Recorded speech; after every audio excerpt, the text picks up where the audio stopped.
The night air over New York carried a strange silence, the kind that settles only after decades of violence have finally slowed. In the quiet shadows of Queens, the name John Gotti Jr. still echoed like a ghost of another era. He was born into a world where loyalty was currency, silence was survival, and bloodlines mattered more than innocence. From the moment he opened his eyes, his destiny was shaped not by choice, but by legacy. John Angelo Gotti Jr. entered life, surrounded by power most people only read about. His father, John Gotti, was not just a gangster, he was a symbol, known across America as the Dapper Don.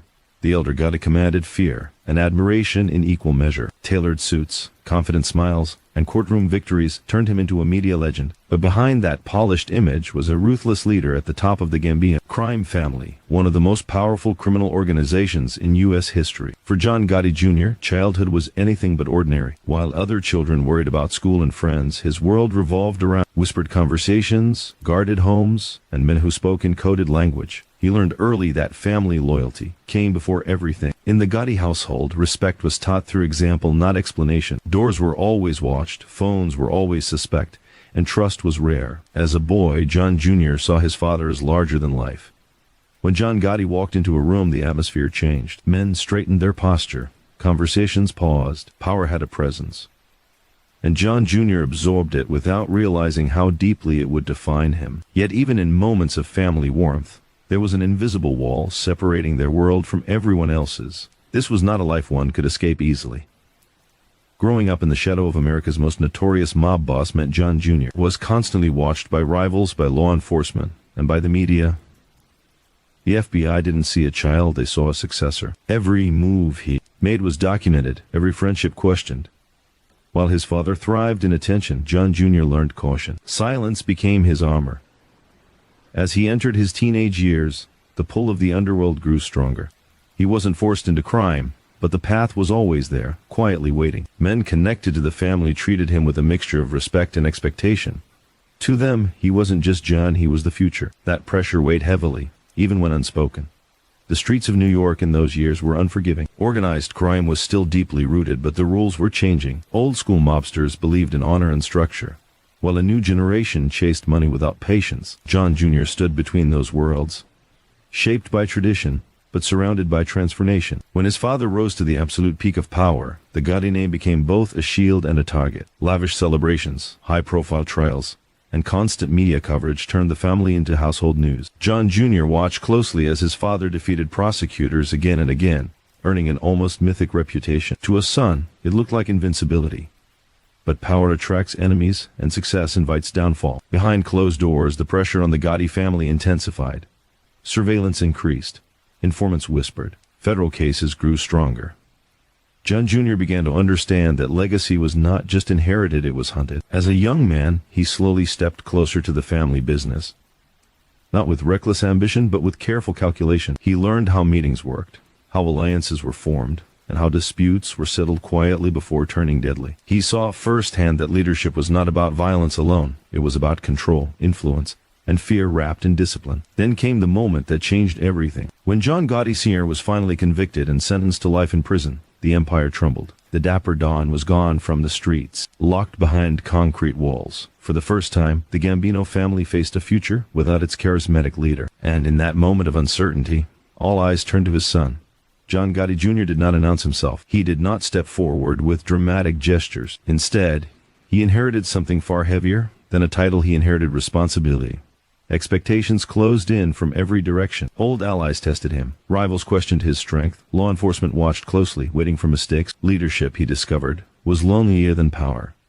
Every decision carried consequences. Every conversation could be a trap. He had to balance honoring his father's legacy while surviving in a world that desperately wanted him to fail. Unlike his father, John Jr. preferred the shadows.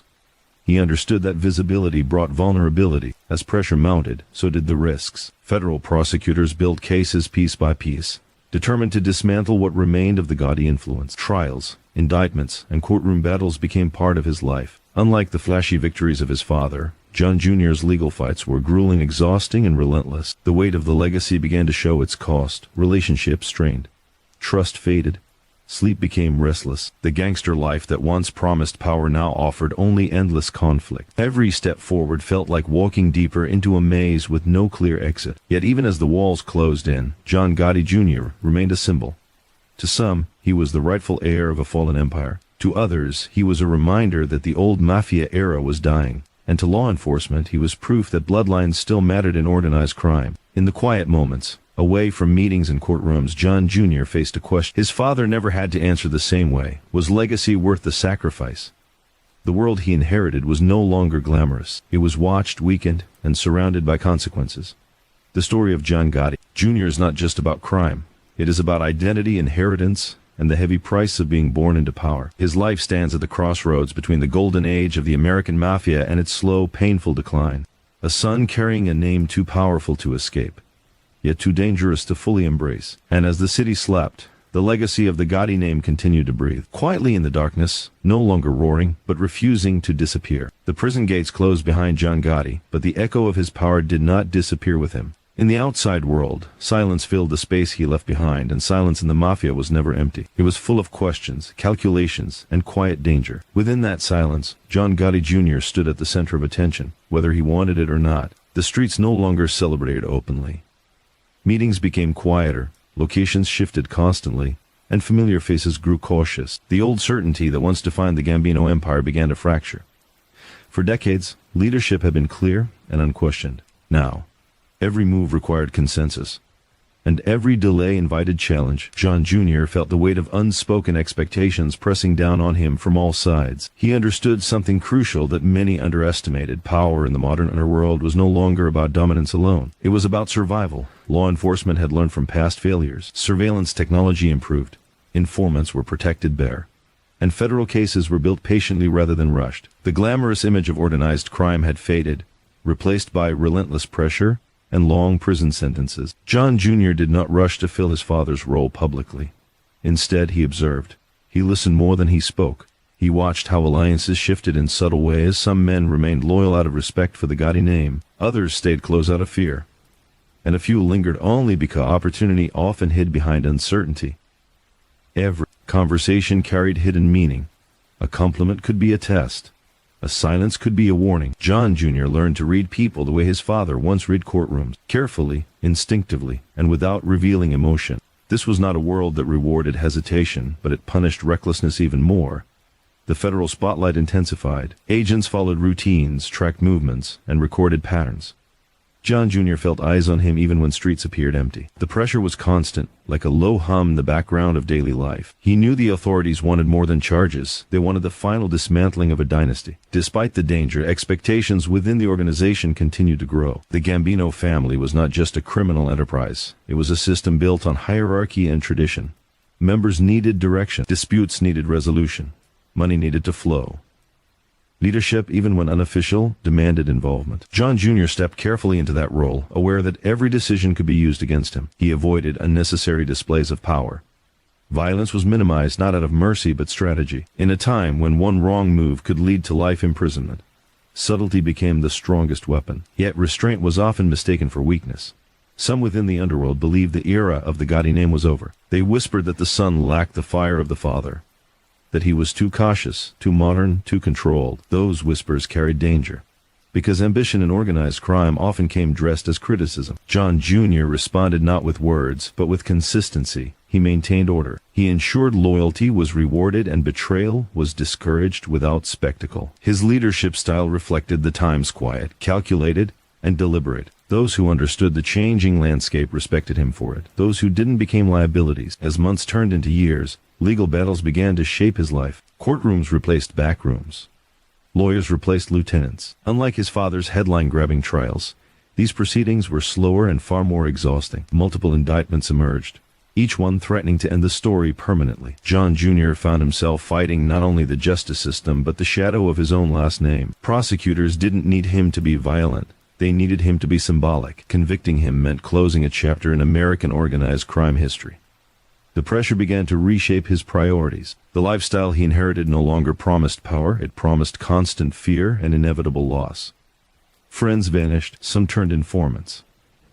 Others disappeared into prison systems that swallowed men whole. Trust eroded. replaced by suspicion and distance. Behind closed doors, John Jr. confronted a reality few mob heirs openly admitted. The Mafia world his father dominated was dying. Technology, federal coordination, and cultural change had weakened the foundations that once made crime families untouchable. Loyalty no longer protected against wiretaps.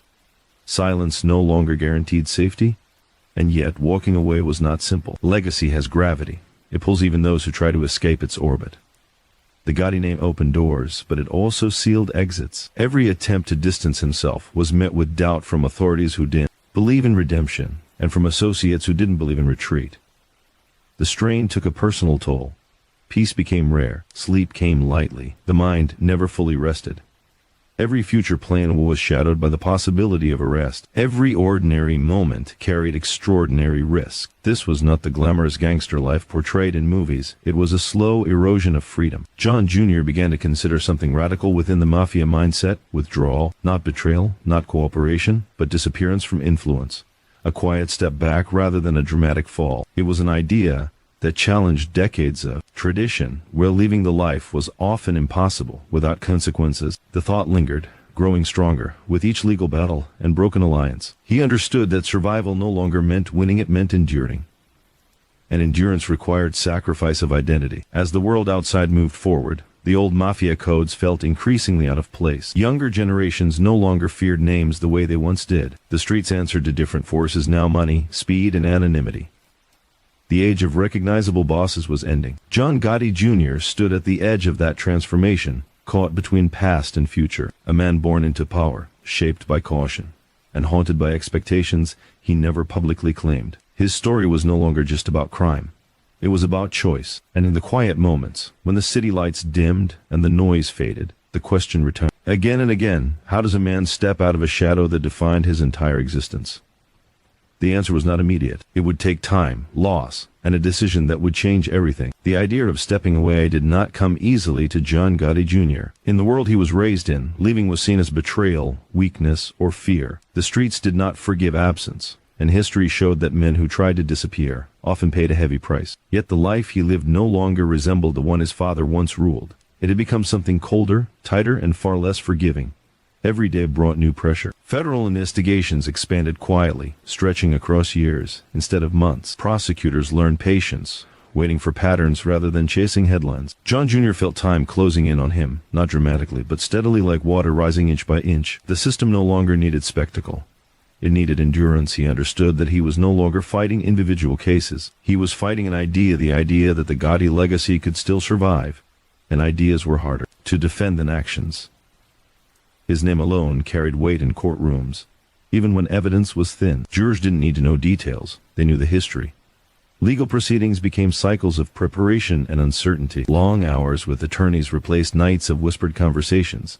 Strategy shifted from control to defense. Each appearance in court drained energy, not because of fear, but because of inevitability. Win or lose, the pressure never lifted. Outside the legal arena, the underworld continued to fracture. Loyalty thinned as sentences grew longer. Old allies became cautious, distancing themselves to protect their own futures. Younger figures showed little respect for tradition, caring more about short-term gain than long-term order. The structure that once defined organized crime weakened under modern scrutiny. John Jr. noticed a shift in how people spoke to him. There was less confidence, more hesitation. Some treated him like a relic of a fading era. Others saw him as a risk rather than a leader. Power, he realized, was no longer inherited. It had to be constantly justified.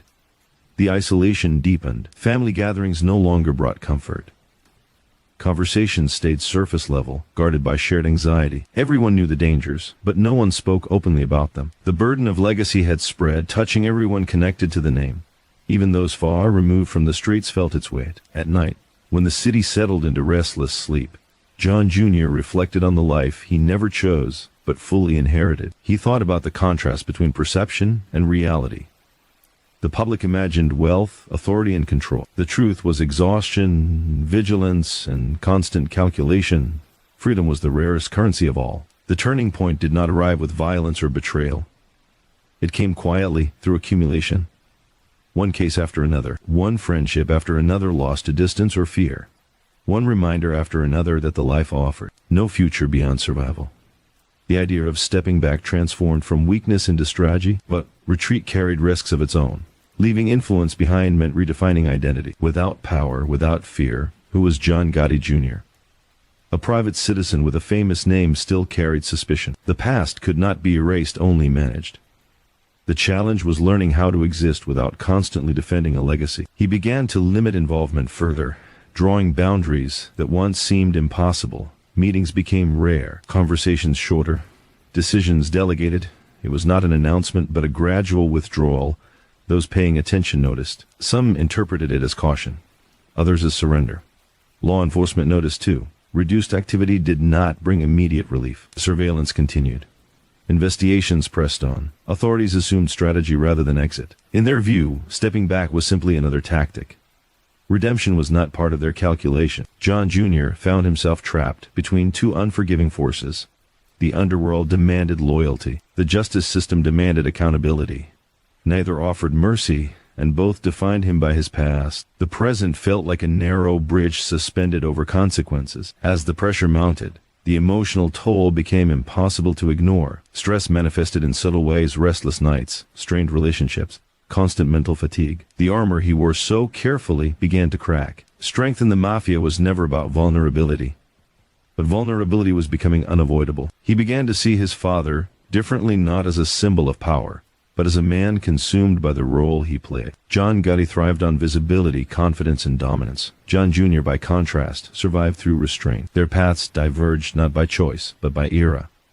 The realization was sobering. The qualities that once defined greatness and organized crime were now liabilities. Charisma attracted attention. Authority invited scrutiny. Silence, once sacred, was no longer enough. The rules had changed completely. John Jr. recognized that survival required adaptation beyond the streets. It required emotional distance from the identity he inherited.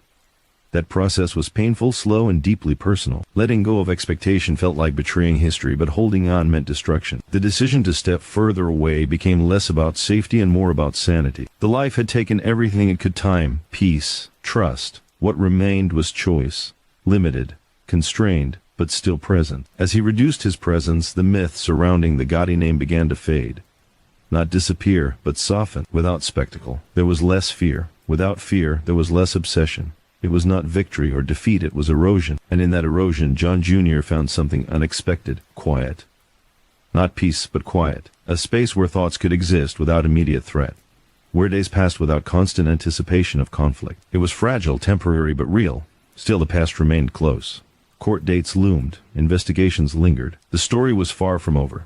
Stepping back did not erase history, it only changed direction. The consequences of legacy could not be outrun, only faced differently. As time moved forward, John Gotti Jr. stood at a crossroads few mob heirs ever reached. One path led deeper into a shrinking world defined by paranoia and loss. The other led into uncertainty, stripped of power but open to survival. And as the city continued its endless motion, indifferent to names once feared, the question remained, unresolved: not whether he could escape the legacy, but what price escape would demand. Quiet did not mean safety for John Gotti Jr.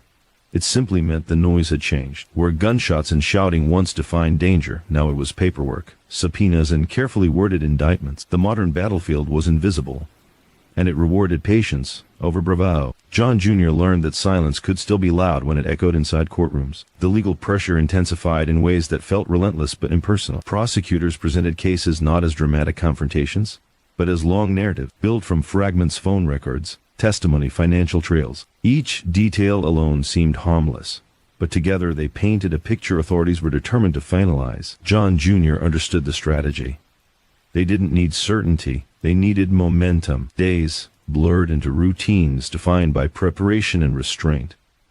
Lawyers spoke in probabilities rather than promises. Every option carried risk. Cooperation was suggested indirectly, never demanded outright, but the implication lingered in the air. The justice system had learned to wait men out, to exhaust them until resistance softened. For John Jr., the pressure was psychological as much as legal. The constant anticipation of consequences weighed heavier than any single charge. Freedom became conditional, measured in court dates and compliance rather than choice. Even when walking city streets, the feeling of being observed never fully faded. As legal battles progressed, something unexpected happened within the underworld. The absence of strong, centralized leadership accelerated fragmentation. Without a dominant figure, internal conflict surfaced more frequently. Disputes once settled quietly now risked exposure. The very survival strategies John Jr. adopted: distance, restraint, invisibility, created a vacuum others rushed to fill. Some filled it recklessly. Violence increased in unpredictable ways, drawing attention no one wanted. John Jr. watched from a distance, aware that involvement would only entangle him further. He had reached a point where intervention meant self-destruction. The empire he inherited was unraveling not through attack, but through neglect and evolution. This realization carried a strange sense of clarity. Power, he saw, was no longer sustainable in its old form. The systems that once protected crime families had collapsed under modern scrutiny. Surveillance was constant. Data was permanent. Mistakes lived forever. He thought often about his father during this time, not with resentment, but with understanding. John Gotti ruled in an era where confidence could intimidate institutions and loyalty could outlast investigation. That world no longer existed. What once looked like strength would now be evidence. John Jr. began to see his own restraint, not as failure, but adaptation.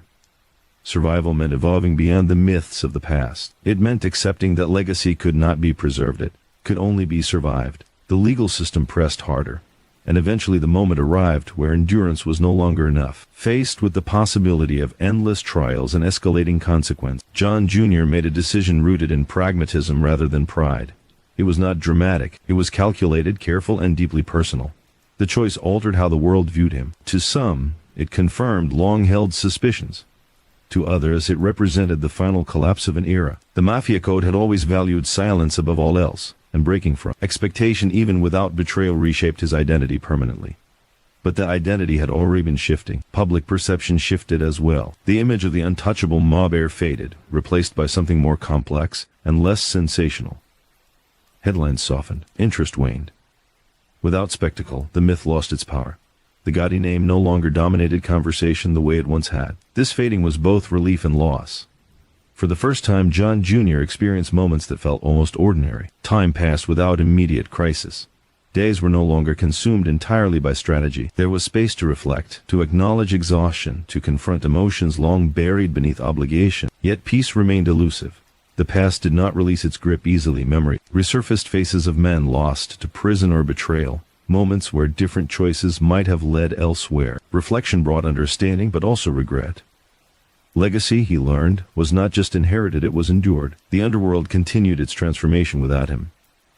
New figures rose, motivated by profit rather than tradition. The old codes eroded further.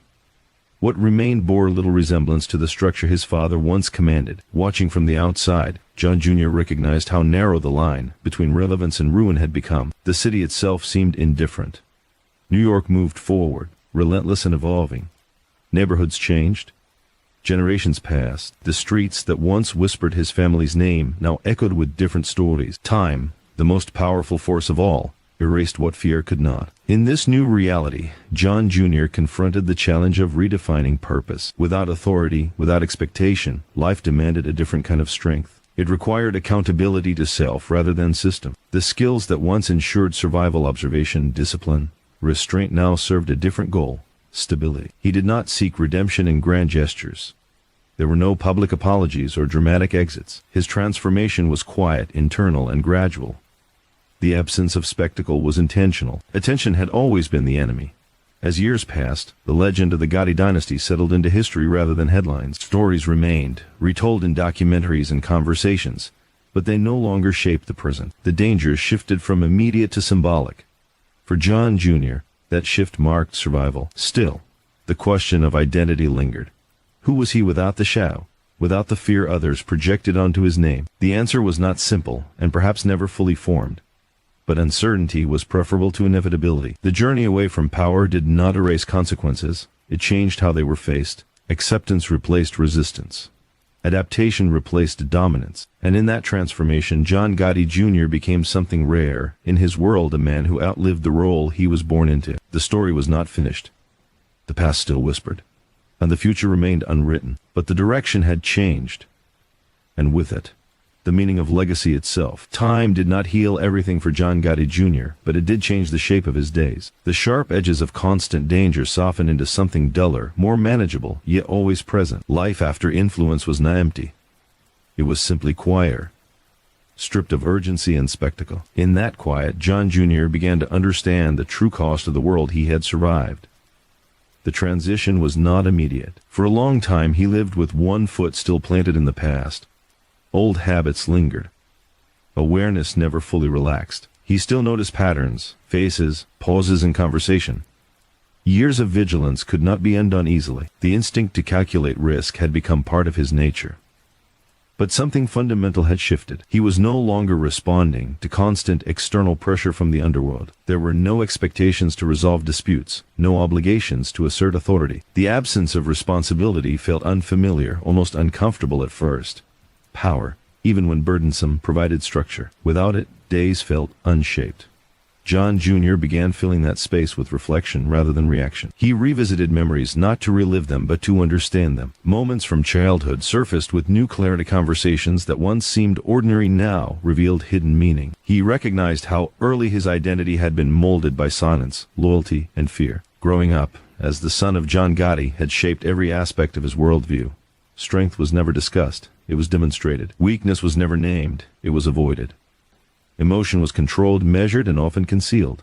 These lessons had served him well in survival, but they had also narrowed his emotional range. As he distanced himself further from the life, John Jr. confronted emotions he had long suppressed. Guilt surfaced not only for actions taken, but for paths accepted without question. He thought about the people affected indirectly by the legacy he carried. Families disrupted, trust broken, lives altered quietly, without headlines. The process was uncomfortable. Accountability without a courtroom was harder than any trial. There were no verdicts, no clear endings, just acknowledgement. Public curiosity around his name faded gradually. New scandals replaced old ones. Attention shifted to different figures, different stories. For the first time since childhood, anonymity felt within reach. It was not complete, but it was enough to breathe. With distance came a clearer understanding of the Mafia's decline. Organized crime had not vanished, but it had transformed into something less centralized and less personal. The era of recognizable bosses had ended, replaced by fragmented networks driven by efficiency rather than loyalty. The codes that once governed behavior had dissolved under pressure from technology and relentless enforcement. John Jr. realized that his survival was not an accident.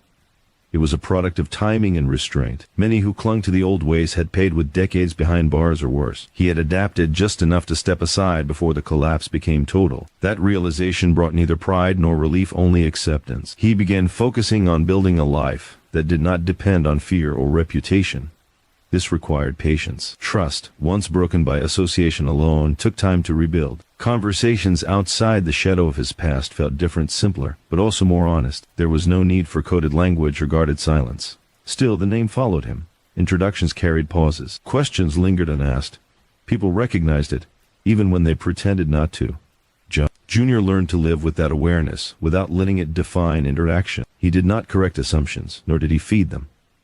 Neutrality became his shield. In moments of solitude, he considered what legacy truly meant. His father's legacy had been power, visibility, and defiance. His own, he realized, might be restraint. Survival without domination.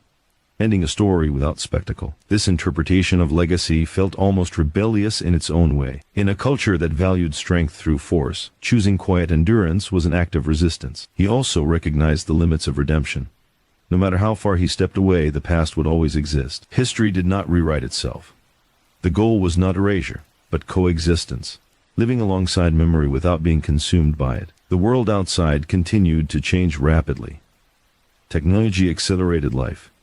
Social values shifted. Younger generations viewed organized crime as mythology rather than threat. The fear that once commanded obedience had lost relevance. John Jr. observed this shift with detachment, understanding that time had finally overtaken the world he inherited. There were moments of lost friends unreachable, paths permanently closed. Some outcomes could never be undone. Acceptance meant acknowledging those losses without trying to justify them. Responsibility did not disappear with distance. Yet there were also moments of clarity. Freedom, he learned, was not dramatic. It was subtle. It existed in ordinary choices: where to go, who to speak to, what future to imagine. These choices had once been constrained by obligation and surveillance. Now they existed, imperfect but real. As years passed, John Gotti Jr. became less a symbol and more a person. The transition was incomplete and ongoing, but meaningful nonetheless. He did not seek validation for survival, nor did he claim moral victory. He simply continued forward, aware of where he came from, and deliberate about where he stood. The story of his life no longer moved toward power or conflict. It moved toward balance. Not peace, but equilibrium. a life defined not by fear of consequences but by acceptance of reality. And in that balance, the Gotti legacy found its final transformation not as an empire, not as a warning, but as a reminder that even the most powerful names are ultimately shaped by time, choice, and restraint. Distance from the past did not mean forgetting it for John Gotti Jr. Instead, memory became something he carried more lightly, no longer a weapon, pointed at his future but a weight that reminded him where not to return. The rhythm of his days settled into something steady, shaped by routine rather than reaction. For a man raised in urgency, steadiness felt almost unnatural.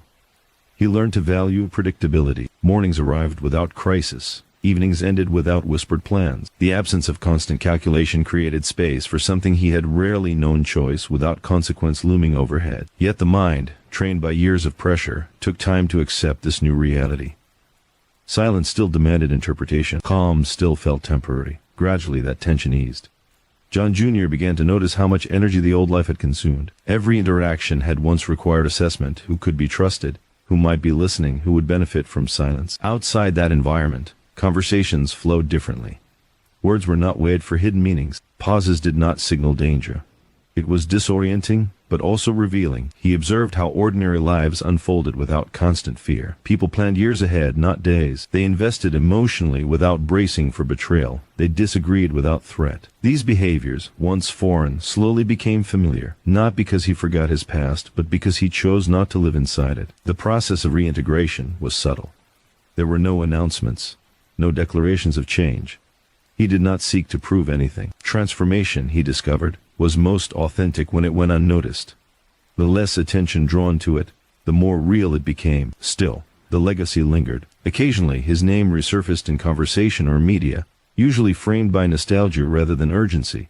The tone had changed. What once inspired fear now sparked curiosity. The Mafia era associated with his family had passed into history, studied rather than confronted. This shift confirmed what he had long suspected: relevance fades faster than reputation. He thought often about his father during this time, not with longing, but with perspective. John Gotti had thrived on control and attention, mastering the art of dominance in a system that rewarded it. John Jr.'s survival, by contrast, depended on restraint and invisibility. Their paths reflected not difference in character but difference in time. Understanding this helped release lingering guilt. He stopped measuring himself against expectations forged in another era. The standards that defined success for his father no longer applied.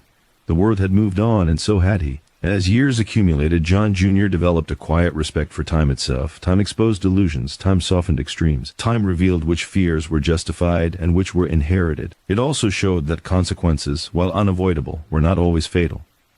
Many were simply endured. The underworld continued to evolve without him. Fragmentation accelerated. Loyalty became transactional. The romanticized codes dissolved into practicality. Watching from a distance confirmed his decision to step away. The world he left behind was no longer the one he knew, and returning would have required becoming someone he no longer was. He focused instead on stability. Stability did not mean comfort, it meant sustainability, living within limits, avoiding unnecessary risk, choosing environments where the past did not dominate the present. These choices were deliberate and sometimes isolating, but they provided something invaluable: continuity. There were moments of reflection that bordered on regret, but regret no longer controlled him. He acknowledged the paths taken, and those closed forever.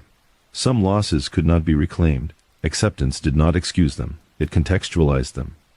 Responsibility was carried, not denied. In quieter moments, John Jr. considered how legacy truly ends.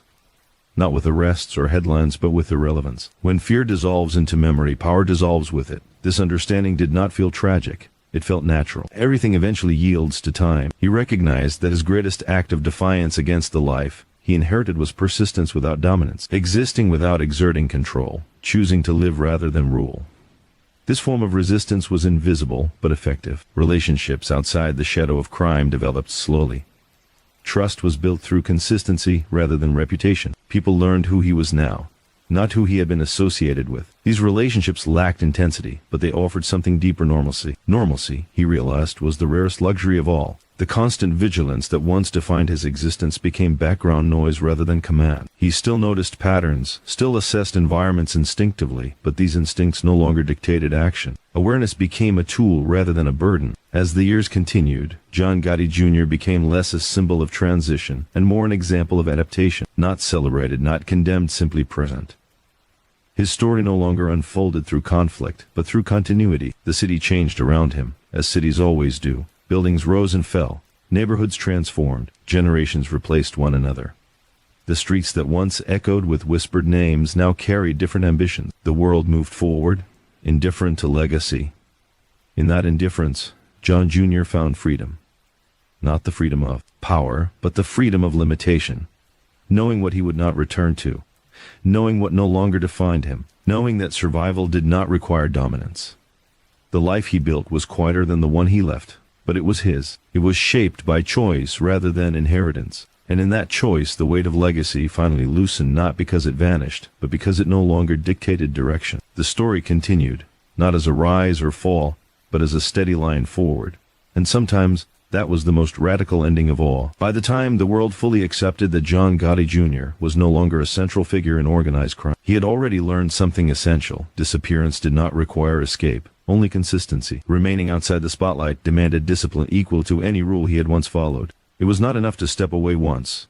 Distance had to be maintained daily, quietly, without exception. This discipline reshaped how he approached life. Every decision was filtered through a new standard. Does this preserve stability or threaten it? The measure was simple, but strict. Invitations were declined, familiar paths were avoided, situations that invited attention were left unexplored. The instincts that once protected power now protected peace. He noticed how easily people confused absence with weakness. In the underworld, stepping back was often interpreted as surrender. But John Jr. understood the deeper truth. Restraint required strength. It took far more control to remain uninvolved than to assert authority. Silence, once enforced, had become intentional. The emotional residue of the past did not vanish. Certain sounds, places, or moments triggered memories without warning. A passing conversation in a restaurant. A glance held too long. A pause before a door opened. These moments reminded him that experience never fully dissolves, it integrates.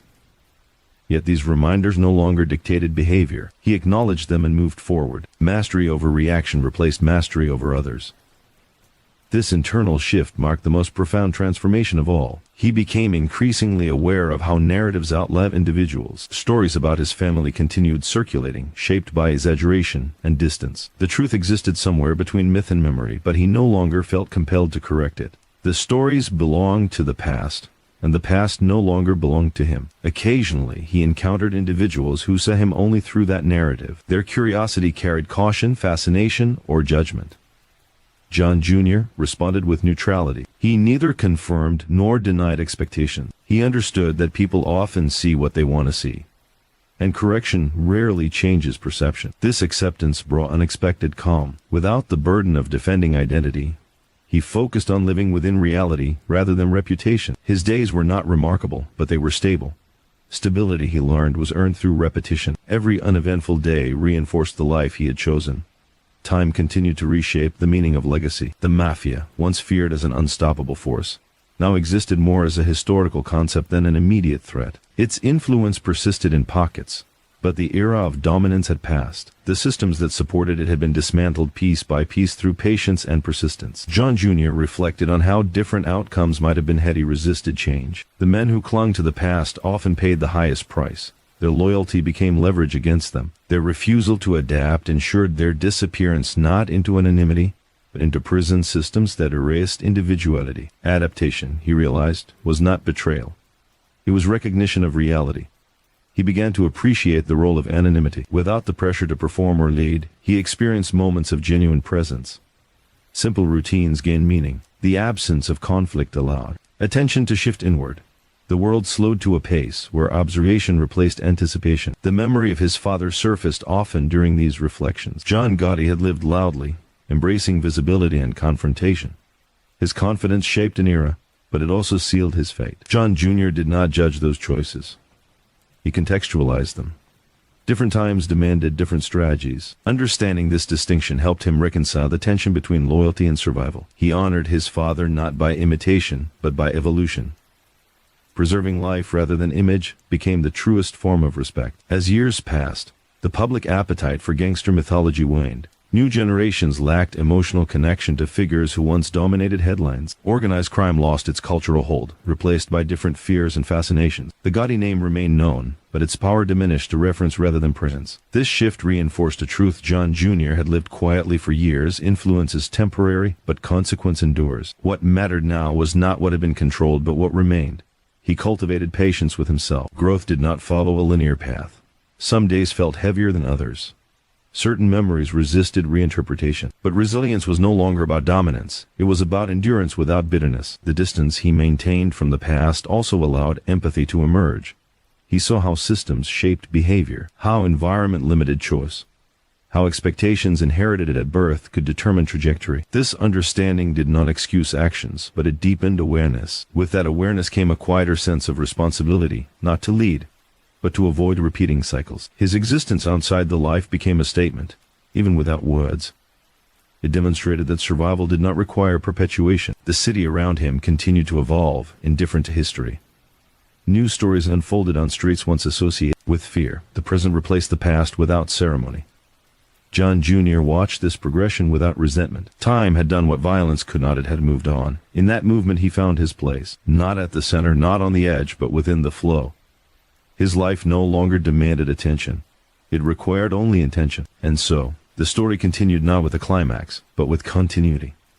A man born into power choosing persistence over prominence. A legacy transformed not through confrontation, but through absence. In the end, the most enduring mark John Gotti Jr. made on the world was not the influence he inherited, but the influence he refused to exert. As the years unfolded, John Gotti Jr. discovered that distance from power required a different kind of courage than the one he had learned growing up. Courage was no longer measured by confrontation or dominance, but by restraint and patience. The discipline to remain ordinary, to avoid gravity pulling him back toward the past, demanded consistency that never wavered. He became increasingly aware of how easily old patterns could reassert themselves. Familiar voices resurfaced from time to time, carrying nostalgia disguised as opportunity. Conversations hinted at unfinished business, at loyalty remembered, at respect owed.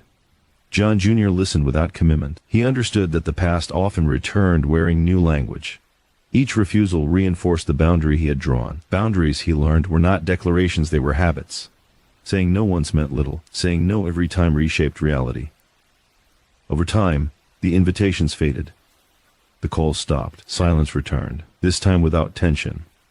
With that silence came space to examine the cost of legacy beyond legal consequence. He thought about the emotional inheritance passed down through generations, how fear disguised itself as strength, how loyalty demanded silence, how identity was bound in expectation.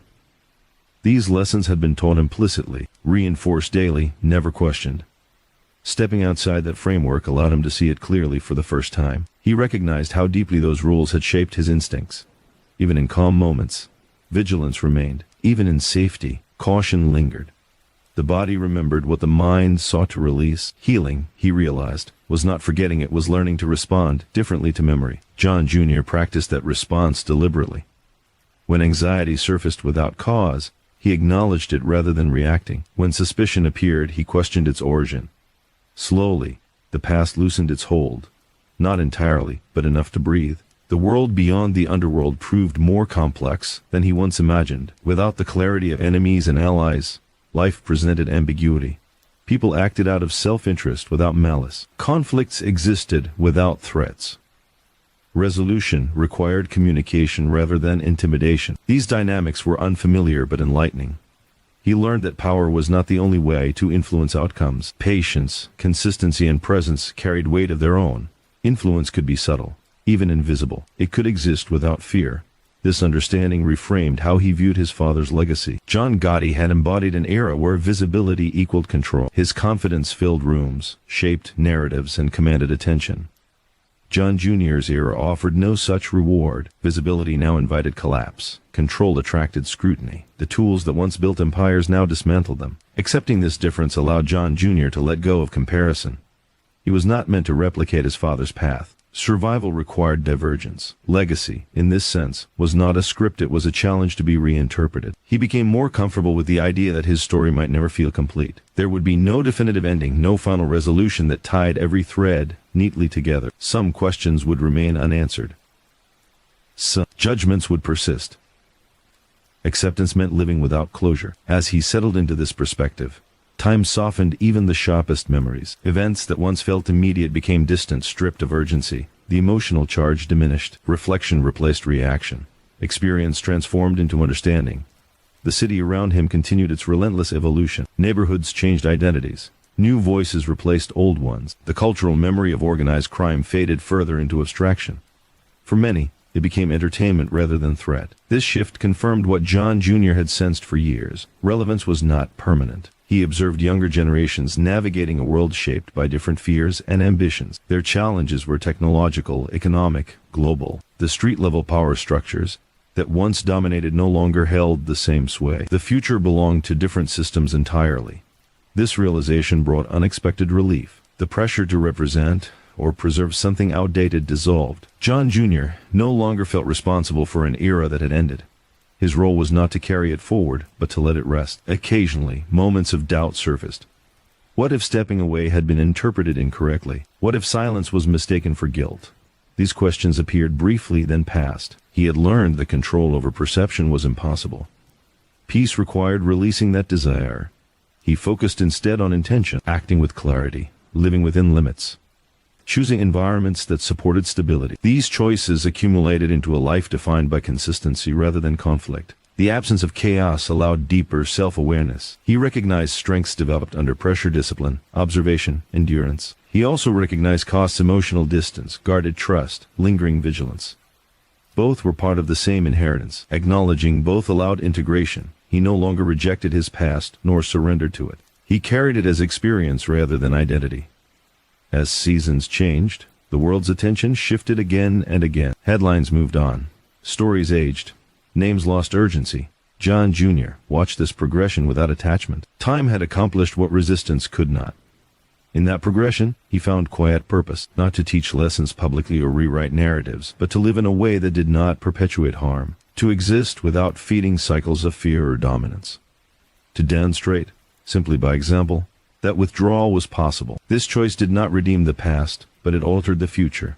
It prevented repetition. It closed a chapter without ceremony. And so, the story continued in its most understated form. A man once defined by proximity to power, now defined by distance from it. A legacy transformed not by victory or defeat, but by endurance. In the stillness of that endurance, John Gotti Jr. discovered something. The underworld had never offered him control over his own direction. With time came a deeper awareness for John Gotti Jr. that the absence of conflict did not mean the absence of consequence. The world he had stepped away from still existed, though it no longer revolved around him. Its echoes surfaced occasionally in unexpected ways, an old name mentioned in passing, a memory, triggered by a familiar street, a news story that mirrored patterns he recognized instantly. These moments reminded him that history never fully recedes, it waits quietly, reshaped by distance. He had learned to meet those moments without reaction. Where once instinct demanded readiness, now reflection guided response. This shift was neither accidental nor easy. It was practiced, repeated, and reinforced through countless ordinary days. The discipline that once enforced silence had been repurposed to sustain balance. Balance became the central goal. Without the sharp edges of power, life revealed subtleties he had never noticed. Time stretched differently. Decisions were no longer urgent. Consequences unfolded slowly, allowing space for correction. This space felt foreign at first, but it gradually became grounding. The absence of constant threat allowed him to experience continuity, days connected by routine rather than crisis. He began to understand how deeply crisis had shaped his perception of normal. In the past, calm had been temporary, a pause between confrontations. Now calm was the baseline. It redefined what strength meant. Strength was no longer measured by dominance, but by stability maintained over time. John Jr. recognized that stability demanded accountability of a different kind. There was no hierarchy to enforce discipline, no code to justify action. Responsibility rested entirely with him. This autonomy was both liberating and demanding. Without external rules, values had to be chosen consciously. He chose restraint. He chose consistency. He chose a future that did not depend on fear. These choices gradually altered how he viewed the concept of loyalty. Loyalty had once meant silence and sacrifice without question. Now it meant honesty and boundaries. Loyalty to self required saying no, even when nostalgia tempted yes. It required resisting the pull of familiarity when familiarity led backward. Occasionally, he considered the many paths his life might have taken. Each reflection ended the same way. Speculation changed nothing. What mattered was the present trajectory. Dwelling on alternate outcomes only distracted from the reality he had built. The world beyond organized crime revealed complexities he had never been allowed to explore. Relationships were negotiated rather than enforced. Disagreements resolved through dialogue rather than intimidation. Influence earned through trust rather than fear. These dynamics required vulnerability, something the old life had discouraged. Learning vulnerability took time. John Jr. discovered that vulnerability did not weaken him, it clarified him. Acknowledging uncertainty allowed growth. Admitting limits preserved stability. The lessons were quiet, cumulative, and transformative. He thought again of his father, John Gotti, not as an icon, but as a product of his time. The elder Gotti's rise and fall reflected an era where spectacle commanded attention and defiance inspired loyalty. That era rewarded boldness, even recklessness. John Jr.'s era punished it. Understanding this difference allowed compassion without imitation. He honored the past by refusing to repeat it. That refusal became his most consistent act of independence. As public memory shifted, the story of the Gotti name settled into history. Documentaries, books, and conversations reframed it as a closed chapter. Curiosity replaced fear. Analysis replaced urgency. For John Jr., this reframing reduced the pressure of representation. The name no longer demanded performance. He did not correct the record or seek to control narrative. He accepted that stories evolve without permission. His focus remained on living quietly within his own reality. That reality valued continuity over recognition. The city continued its relentless transformation. New generations walked streets once marked by invisible lines of influence. The past existed beneath their feet, unseen and irrelevant. John Jr. watched this with a sense of completion. The world had moved on without needing closure. Completion did not mean erasure, it meant integration. The experiences that once defined him now informed him. They sharpened perception without dictating behavior. They reminded him of limits without imposing fear. Experience became reference rather than restraint.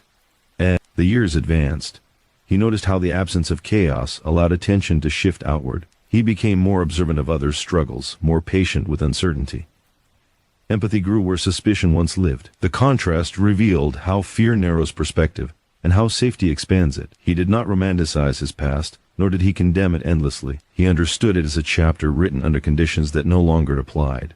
Judgment softened into understanding. Understanding did not excuse, but it contextualized. In moments of solitude, he considered what he would leave behind. Not wealth, not power, not legend. Perhaps something quieter, a demonstration that withdrawal was possible, that cycles could end without violence. That survival did not require dominance. This legacy, he realized, would never be celebrated. It would likely go unnoticed. But that invisibility was its strength. It did not invite imitation or competition. It simply existed. The days continued, unremarkable by design. Stability accumulated. Habits reinforced direction. The future remained open, defined by intention rather than inheritance. And so, the story advanced not toward resolution, but toward permanence. A life shaped by choice, maintained through restraint, and freed from the demands of a world that no longer existed. In that permanence, John Gotti Jr. found what the underworld had never offered him: not power, but peace sustained by discipline. As the years settled into a steady rhythm, John Gotti Jr. came to understand that survival was not a destination but a practice. It required daily attention, quiet decisions, and the willingness to accept limits without resentment. The life he had built demanded less drama but more discipline, less excitement but greater awareness. In this exchange, he found something lasting. He noticed how habits defined identity more reliably than reputation ever had. Small, repeated choices shaped days, and days shaped years. There was comfort in this predictability. The uncertainty that once defined his existence had been replaced by routine, not monotony, but continuity. Continuity allowed reflection without fear.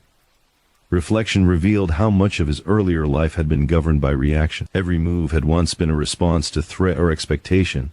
Now action preceded reaction. He chose where to be, whom to trust, and how to spend time. The difference was subtle but profound. He began to appreciate the value of limits. In the past, limits were imposed by force or surveillance. Now they were self-chosen. He avoided environments that invited chaos. He declined opportunities that promised attention. He prioritized spaces where anonymity was preserved. These boundaries protected the balance he had earned. Balance required vigilance of a different kind. There were no enemies to anticipate, but there were temptations to manage. Nostalgia could be dangerous.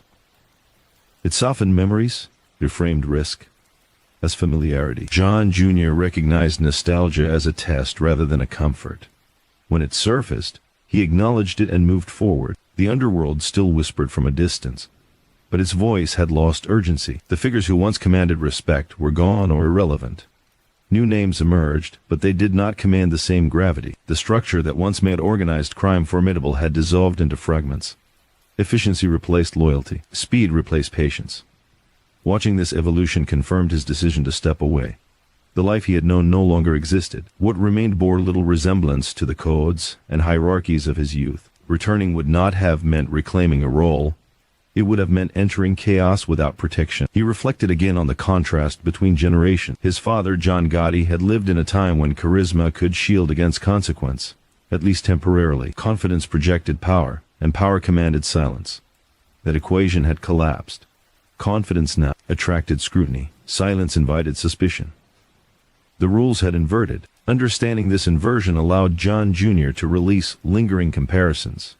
He was not less for choosing restraint. He was adapted to reality. Adaptation, he learned, was the most reliable form of intelligence. As public interest continued to fade, he experienced something rare, time unclaimed by narrative. There was no expectation to explain or perform. He existed without being interpreted. This anonymity was fragile, but precious. It allowed him to live without constantly negotiating perception. He became more selective with attention. He listened carefully, spoke sparingly, and avoided unnecessary exposure.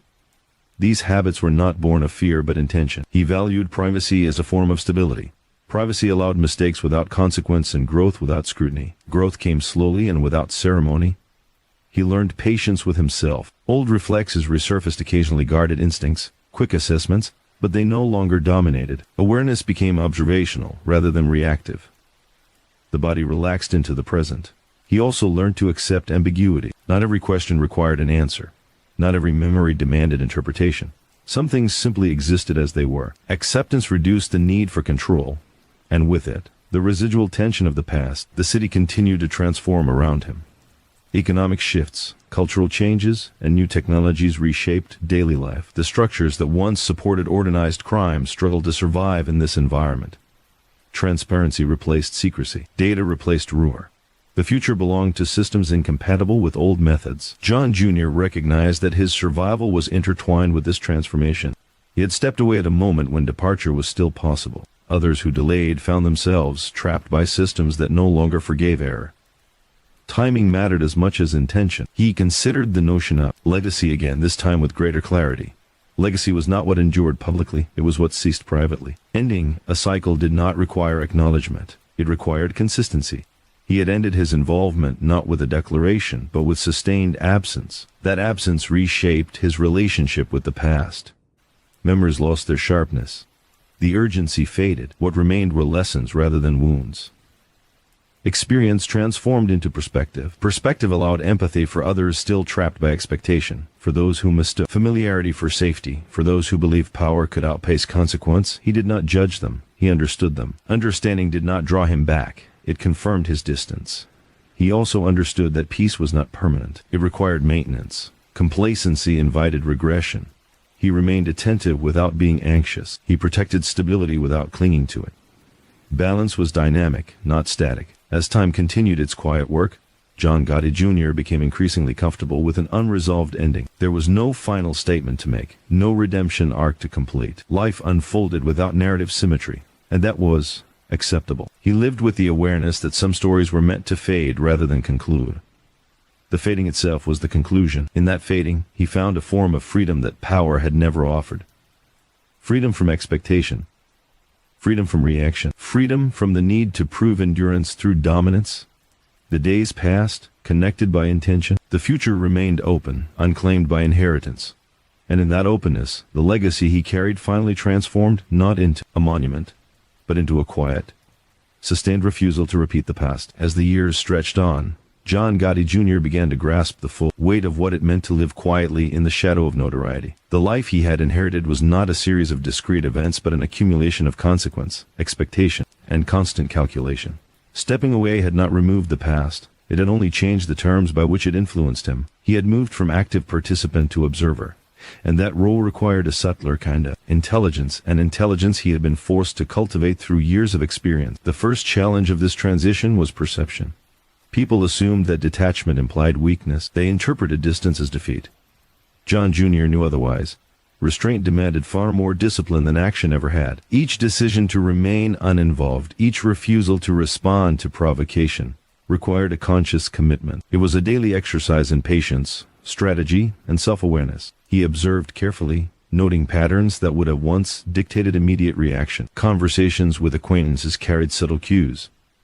The rhythms of the city offered indirect intelligence. Past instincts were repurposed not to control, but to understand. Knowledge remained valuable, even when it no longer granted power. In these years, John Jr. also began to recognize the limits of influence. He could no longer shape events directly. Attempts to intervene were risky and often unnecessary. The world had evolved beyond the frameworks that had once enabled dominance. Structures of power were decentralized, fleeting, and less personal. Control was no longer feasible. Preservation was the priority.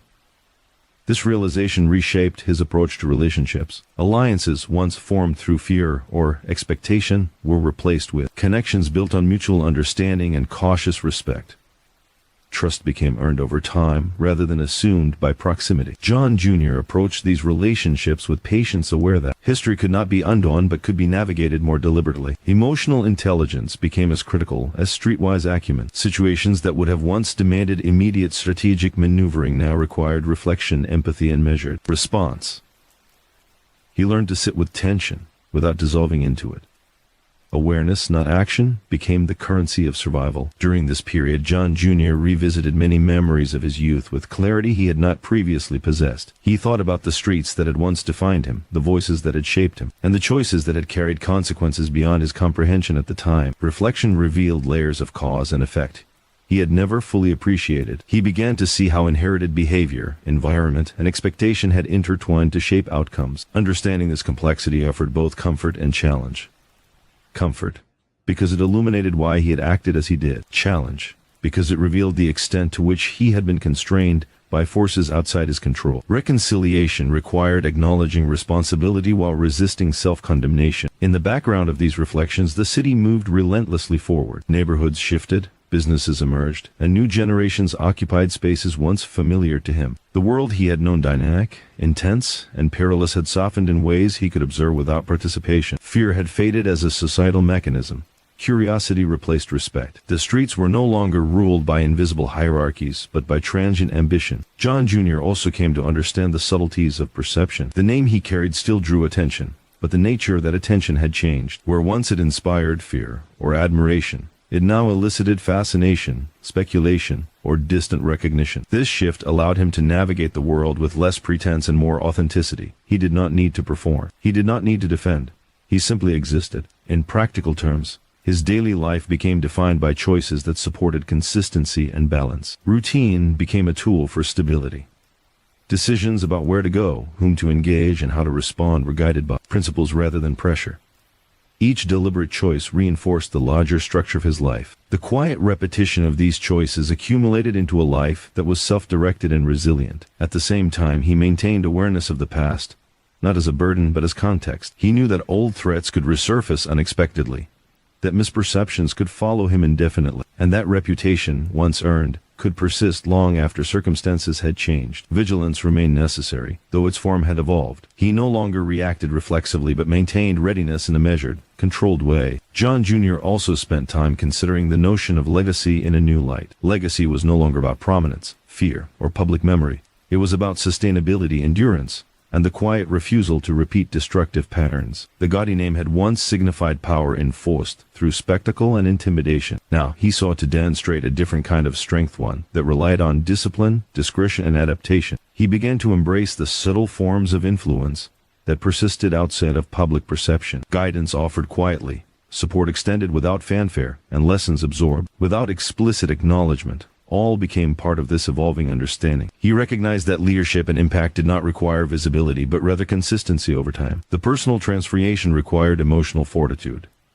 Old instincts of suspicion and guardedness remained deeply ingrained. John Jr. confronted them daily, choosing reflection over reaction. The mental effort was ongoing, subtle, and invisible to others, but it was critical to maintaining the life he had built. Emotional endurance replaced physical vigilance as the primary challenge. As the years continued, the pressure of the past began to diminish in its intensity. Public fascination waned. Cultural memory softened the edges of fear. The criminal structures that once demanded his attention had become less relevant. New systems garnered social interaction, economic influence, and personal safety. The world had moved beyond the framework of the life he inherited, and he moved with it. In this space, John Jr. discovered the value of intentionality. Every action, every choice, every engagement was deliberate. Nothing was taken for granted. Presence became mindful rather than reactive. Silence became a tool for observation, reflection, and preservation. He no longer sought to control outcomes externally but cultivated internal equilibrium. Ultimately, this chapter of his life demonstrated a truth that had eluded him in youth. Power is not the measure of survival. Endurance, discretion, and adaptability are. The ability to live consistently, maintain boundaries, and navigate consequence without self-destruction proved more valuable than any reputation inherited at birth. Through quiet discipline and conscious restraint, John Gotti Jr. had transformed the inheritance of chaos into a practice of self-preservation. Survival was no longer a matter of dominance but of thoughtful engagement with the world, sustained over time. The life he led was unremarkable to outsiders but profound in its continuity. In that continuity, he found freedom, not freedom from the past, but freedom within it. He had neither sought nor required acknowledgement. His endurance was his own, shaped by choice and maintained through reflection. And in that, the legacy of the Gotti name found a new expression, one defined not by notoriety or power, but by the quiet, deliberate preservation of life itself. In the years that followed, John Gotti Jr. came to understand the subtle, almost imperceptible ways that freedom could be preserved once power was relinquished. The city no longer required him to assert control. It demanded only attention to nuance. He moved through life deliberately, measuring decisions not against reputation but against consequence. This was a different form of intelligence, one learned only by surviving the pressures of a past that refused to die quietly. The streets that had once defined him now seemed distant, almost fictional. Buildings rose and fell, neighborhoods evolved, and the rhythm of the city shifted beneath him. The urgency that had always dictated his day's threats, power struggles, obligations was replaced by deliberate observation. He noticed patterns invisible to most, small shifts in tone, subtle changes in behavior, the quiet signals of intent that went unnoticed by everyone else. His instincts, once honed for survival through confrontation, were now applied toward understanding rather than action. Even as he embraced this quieter life, the past retained a presence. Memories surfaced without warning, a familiar voice in a cafe, a name dropped in conversation, a shadow of his father in a gesture or expression. These moments reminded him that history never truly disappeared. It simply shifted in form. Where once it demanded reaction, now it required reflection. And reflection, he discovered, was just as demanding as response had once been. John Jr. recognized that living under the weight of legacy was both a burden and a teacher. He had been born into an era of spectacle and fear, and he had learned early that reputation was currency. But the absence of public expectation revealed a deeper lesson. Influence and survival are not synonymous. One could outlive fame, endure consequence, and remain intact without exerting dominance. This realization reshaped his understanding of control, power, and resilience.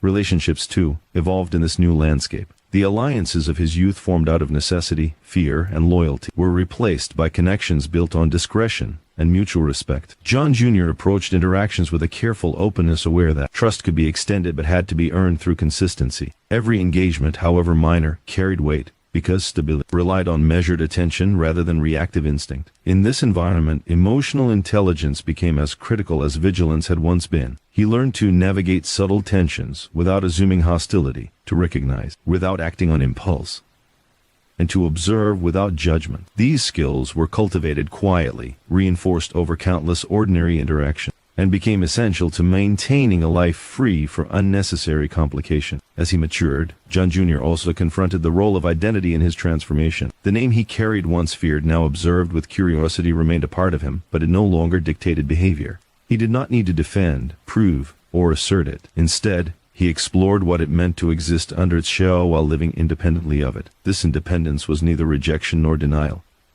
It was an acknowledgement. That legacy, like time, is continuous, mutable, and ultimately personal. The process of adjustment was not without difficulty. Old habits, deeply ingrained from years of vigilance and survival, surfaced in moments of stress. Suspicion, guardedness, and rapid judgment emerged instinctively, threatening the calm he had cultivated. But John Jr. met these instincts with reflection rather than reaction. He practiced patience with himself, understanding that adaptation was iterative, not instantaneous. Healing, he discovered, was less about erasing the past and more about integrating it thoughtfully into present choices. He also observed how culture around organized crime had shifted. The era that had defined his family's prominence had passed into history, transformed into folklore and entertainment. Young generations learned of the Mafia through dramatization rather than lived experience. This change underscored the impermanence of power. Influence fades, memory persists selectively, and consequence remains long after the spectacle has ended. In witnessing this shift, John Jr. developed an appreciation for the quiet forms of influence that persisted outside public perception. Lessons learned and applied, guidance offered without fanfare, stability maintained without attention, these became the hallmarks of his life. The act of survival itself, absent of spectacle, emerged as the most enduring statement he could make. He reflected on his father, John Gotti, often not with judgment but with perspective. The elder Gotti had operated in a world where visibility commanded loyalty and intimidation reinforced power. John Jr. had inherited a world transformed, where the tools of dominance attracted scrutiny rather than respect. Understanding this distinction allowed him to reconcile the difference in approach without resentment or envy. The city, meanwhile, continued its relentless transformation. Urban landscapes shifted, demographics evolved, and systems of governance and technology redefined opportunity and risk. John Jr. observed these changes without attachment, aware that his survival depended on adaptability rather than nostalgia. The world he inhabited demanded attention to detail, measured responses, and careful restraint. Through this lens, he understood that resilience was not dramatic. It existed in consistent practice, careful boundaries, and the patient accumulation of choices that preserved stability. The absence of chaos did not signify ease. It required vigilance of a subtler kind. Each day became a practice in sustaining continuity, balancing awareness with restraint, and maintaining distance from past structures without denial. Memory, reflection, and observation became the pillars of his existence. He acknowledged the emotional residue of a life once defined by visibility and confrontation, but he no longer allowed it to dictate action. Past experiences informed judgment without compelling action, allowing space for measured decision-making. Ultimately, John Jr. came to recognize that his legacy would not be measured in headlines or power, but in endurance. The life he had chosen, quiet, deliberate, and disciplined, demonstrated that survival was possible without perpetuating cycles of violence or spectacle. Legacy, he realized, is not always visible, and its most profound form often resides in the maintenance of equilibrium over time. In that quiet, steady practice, he found autonomy. Not freedom from history, but freedom within it. Each choice reinforced stability, each day strengthened resilience, and each moment of reflection cultivated understanding. Life was no longer a series of crises demanding response, but a continuum of choices demanding awareness. And in this continuum, John Gotti Jr. discovered the rarest form of mastery, the ability to endure, adapt, and exist beyond the expectations imposed by legacy or reputation. By this stage of life, John Gotti Jr. had come to understand the subtle power of invisibility. Having stepped away from the public eye and the underworld that once defined him, he realized that living without observation offered an opportunity for introspection, growth, and recalibration that no amount of authority or spectacle had ever allowed. The world that had once demanded immediate action, constant calculation, rigid loyalty now existed as a backdrop, a context rather than a controller. He moved through daily routines with quiet intentionality. Each decision where to go, what to say, whom to meet was informed not by fear, obligation, or expectation, but by consideration for long-term stability. In the absence of conflict, the smallest choices acquired profound significance. Consistency became a form of mastery, and repetition a tool for shaping reality without exerting power. This was the discipline of survival in a world where threats were less overt, but persistence remained essential. John Jr. observed the rhythm of the city around him with a clarity born of experience. Streets and neighborhoods evolved, businesses changed hands, people came and went, and cultural patterns shifted subtly yet inexorably. Where once every gesture, tone, and movement might have carried implicit threat or opportunity, now the environment offered nuances to study rather than immediate challenges to respond to. His mind, trained for vigilance, found new purpose in observation, for understanding rather than for strategy. Even as the past receded into memory, it continued to influence him. Certain moments, the echo of a familiar phrase, the sight of a particular building, the subtle cadence of a conversation triggered reflexive recognition. These reminders were neither welcomed nor shunned. They were acknowledged. Reflection replaced reaction. The lessons embedded in decades of experience shaped his perception, informing decisions without dictating them. In this space, he discovered a deeper appreciation for patience. Life no longer moved in crises, with consequences arriving immediately and sharply. Time now unfolded in layers, each day a continuation rather than a confrontation. This shift allowed him to perceive causality differently. Patterns emerged over weeks, months, and years rather than hours. Decision-making became an exercise in foresight, observation, and disciplined restraint. He also reconsidered relationships in this transformed landscape. Alliances once based on fear, obligation, or loyalty demanded of circumstance were replaced with connections built on consistency, discretion, and mutual respect. Trust was cultivated carefully and maintained through repeated demonstration rather than inherited expectation. John Jr. learned to navigate these social spaces with subtlety, understanding that influence no longer derived from reputation alone, but from the quiet reliability of presence. Through these relational dynamics, he discovered the importance of emotional intelligence, where the underworld demanded immediate dominance, negotiation through fear and manipulation of perception. His life now required insight, patience, and adaptability. He learned to recognize motives, anticipate outcomes, and interpret nuance without reacting impulsively. Awareness became a tool not for control but for harmony and self-preservation. The name he carried, once a beacon of notoriety, remained a shadow at the edge of perception. People recognized it with curiosity or apprehension, sometimes expecting behavior tied to myth rather than reality. John Jr. neither encouraged nor corrected these assumptions. Instead, he allowed them to exist without interference, maintaining autonomy over his actions and identity. Living under the weight of inherited notoriety required such detachment, a conscious refusal to allow reputation to dictate reality. He often reflected on his father, John Gotti, with tempered understanding. The elder Gotti had operated in a world of spectacle and visibility, where charisma, audacity, and defiance commanded loyalty and attention. John Jr. had inherited a world transformed, in which such attributes invited scrutiny rather than admiration. Recognizing this distinction enabled him to honor his father's life without imitation, crafting a path defined by discretion, patience, and long-term stability rather than dominance. Memory remained a teacher. John Jr. revisited past experiences not to relive them, but to extract understanding. He considered decisions made under duress, patterns of trust and betrayal, and moments of both success and misjudgment. These reflections were analytical, devoid of emotion-driven urgency, and served as guides for living in a context no longer defined by immediate threat. Time itself became a lens through which he interpreted survival. He recognized that endurance was measured not by confrontation but by continuity. The ability to exist, navigate consequence, and maintain stability over decades represent a form of mastery that was invisible to observers but deeply felt by the individual. This awareness reframed his sense of accomplishment and self-worth, anchoring identity in process rather than performance.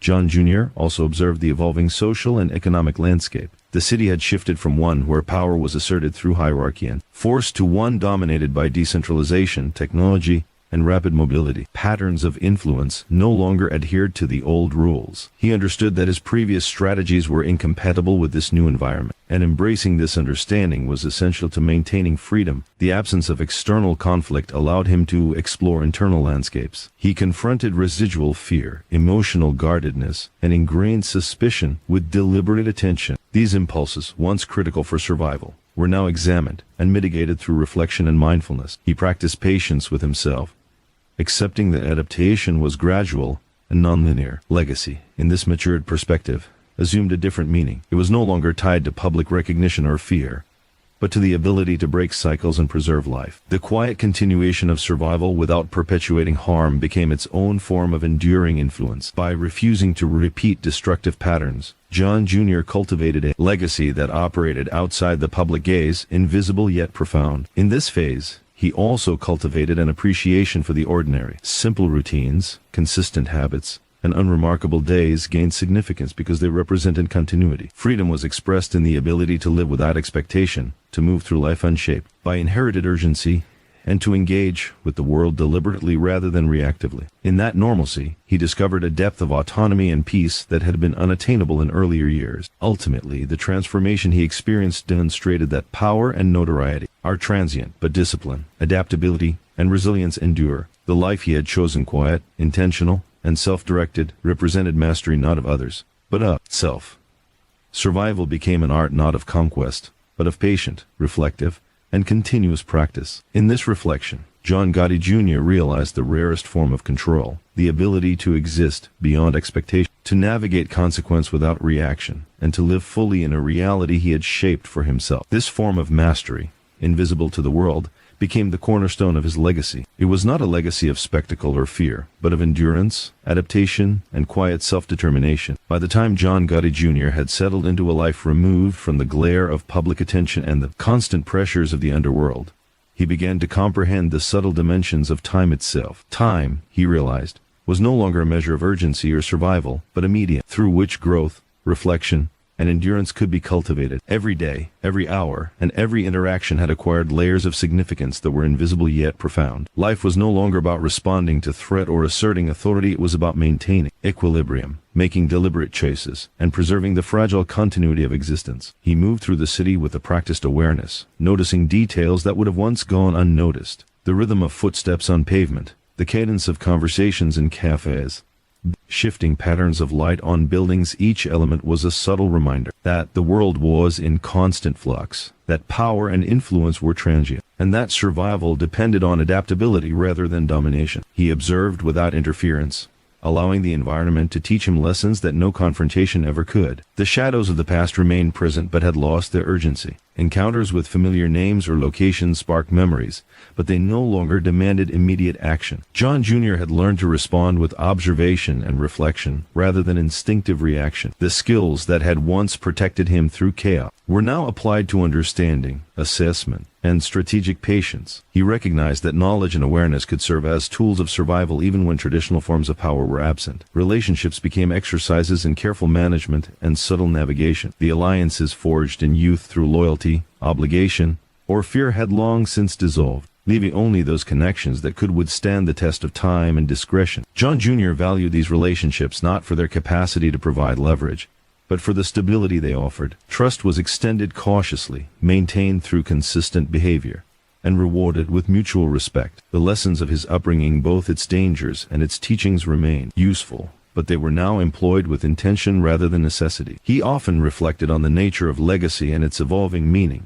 The Gotti name had once commanded attention, respect, and fear. Its weight had shaped the choices of his youth and defined the perceptions of those around him. Now, legacy was less about external recognition and more about the quiet preservation of life, the avoidance of unnecessary conflict, and the consistent application of discipline. The most enduring influence, he realized, could be invisible, practiced through actions rather than spectacle. John Jr.'s understanding of power underwent a profound transformation. Power, he saw, was not only about commanding obedience or attention, but about preserving autonomy, maintaining stability, and navigating consequence with clarity. The capacity to resist engagement, to act deliberately rather than reactively, became the ultimate demonstration of strength. In renouncing the pursuit of dominance, he had acquired a form of control that was previously unattainable. The past, though diminished in immediacy, continued to inform his understanding of human behavior. Patterns of loyalty, trust, deception, and ambition were etched into memory. He could anticipate responses, recognize motives, and navigate complex interactions without resorting to overt displays of authority. These insights, gained through decades of immersion in high-stakes environments, became tools for life rather than instruments of crime. Observation replaced confrontation, foresight replaced impulse. John Jr. also recognized the importance of self-discipline in sustaining this way of life. Habits that once ensured survival in volatile circumstances were now repurposed to maintain stability and consistency. Routine, mindfulness, and reflection became the pillars of his daily existence. Even mundane tasks were executed with intention, reinforcing a sense of control over a world that could no longer be dominated through fear or aggression. Discipline, he discovered, was the bridge between experience and endurance. Emotional intelligence emerged as a critical skill, where his former life required vigilance and suspicion. His current life demanded empathy, patience, and adaptability. He learned to navigate social spaces with subtlety, to interpret intention without assumption, and to respond to complexity without haste. The mastery of emotion became as valuable as the mastery of circumstance, allowing him to live fully without the burdens of perpetual threat. The city itself continued to evolve, indifferent to the personal history of its inhabitants. Neighborhoods transformed, businesses shifted, and new generations occupied spaces once defined by established hierarchies. The structures of power that had once commanded respect had largely dissolved, replaced by decentralized networks, technology-driven systems, and rapidly shifting social dynamics. John Jr. understood that survival depended not on adherence to old rules but on the ability to observe, adapt, and integrate into the current reality. Memory, reflection, and observation intertwined to create a framework for living. John Jr. recognized that the past could not be undone, but it could inform decisions, guide behavior, and shape perspective. Experiences that once elicited fear or urgency now provided insight. Mistakes that once carried immediate consequence became lessons that could be applied thoughtfully. Awareness replaced instinct. Reflection replaced reaction. He also came to appreciate the quiet, often unnoticed, aspects of life. Stability, continuity, and consistent practice became the hallmarks of resilience. Small actions maintaining boundaries, choosing associations carefully, observing without interference accumulated into a life defined by control over self, rather than others. In this, he discovered a rare form of autonomy, one not granted by fear or reputation, but earned through deliberate and sustained practice. John Jr. revisited the concept of influence repeatedly. Whereas the world he inherited equated influence with visibility, dominance, notoriety, his experience revealed that true influence could exist quietly. It could manifest through example, consistency, and endurance. By living deliberately and maintaining personal integrity, he shaped a legacy untethered to public recognition, a testament to adaptability and resilience. This understanding allowed him to reconcile with his own identity. The weight of the Gotti name, once a source of pressure and expectation, became a context rather than a constraint. He navigated life, neither in defiance of the past nor in pursuit of its replication. Instead, he crafted a life informed by history but determined by personal choice, demonstrating that survival and autonomy are often more enduring than fame or power. Through these reflections, John Gotti Jr. discovered a profound truth. The most enduring mastery lies not in domination or notoriety, but in the consistent application of awareness, discipline, and patience. Survival is not demonstrated through spectacle, but through sustained practice, thoughtful action, and the quiet management of self. In this, he achieved a level of control that was invisible to others but deeply felt within, a mastery of existence itself. And so, in the stillness of everyday life, he cultivated freedom. Freedom from expectation, freedom from immediate consequence, and freedom from the cycles that had once dictated his choices. In this freedom, John Gotti Jr. experienced the rarest form of fulfillment, the ability to exist fully, deliberately, and consistently in a world he had chosen to observe rather than dominate. By this point, John Gotti Jr. had grown accustomed to a rhythm of life defined by observation, discipline, and deliberate choice. The lessons of the past, etched deeply into memory, now informed the framework of his existence rather than dictating it. The city around him moved with its own momentum, ever-changing, ever-shifting, yet he navigated it with a quiet stability cultivated over decades of awareness and reflection. The ability to exist in such a state, he understood, was a rare mastery, a form of endurance shaped not by aggression, but by patience and foresight. Daily life unfolded with understated complexity. John Jr. began to see patterns and subtleties in interactions that others missed. A glance, a gesture, or a carefully chosen word could signal intentions that were otherwise concealed. Whereas in his youth, such signals had demanded immediate reaction, now they were observed, analyzed, and filed in memory as reference points for future understanding. The mind, once conditioned to respond rapidly to threat, was now repurposed for insight. Observation replaced instinct, reflection replaced urgency, and awareness became a tool for life rather than a weapon of survival. Even as he cultivated this calm, the shadow of the past remained present, never oppressive but persistent. Memories of the streets, the voices of old acquaintances, and echoes of lessons learned under duress surfaced occasionally. Each memory was a reminder that history is not erased but reshaped by perspective. John Jr. learned to meet these moments with equanimity, acknowledging their existence without allowing them to dictate action. In doing so, he transformed inherited experience into guidance, not obligation.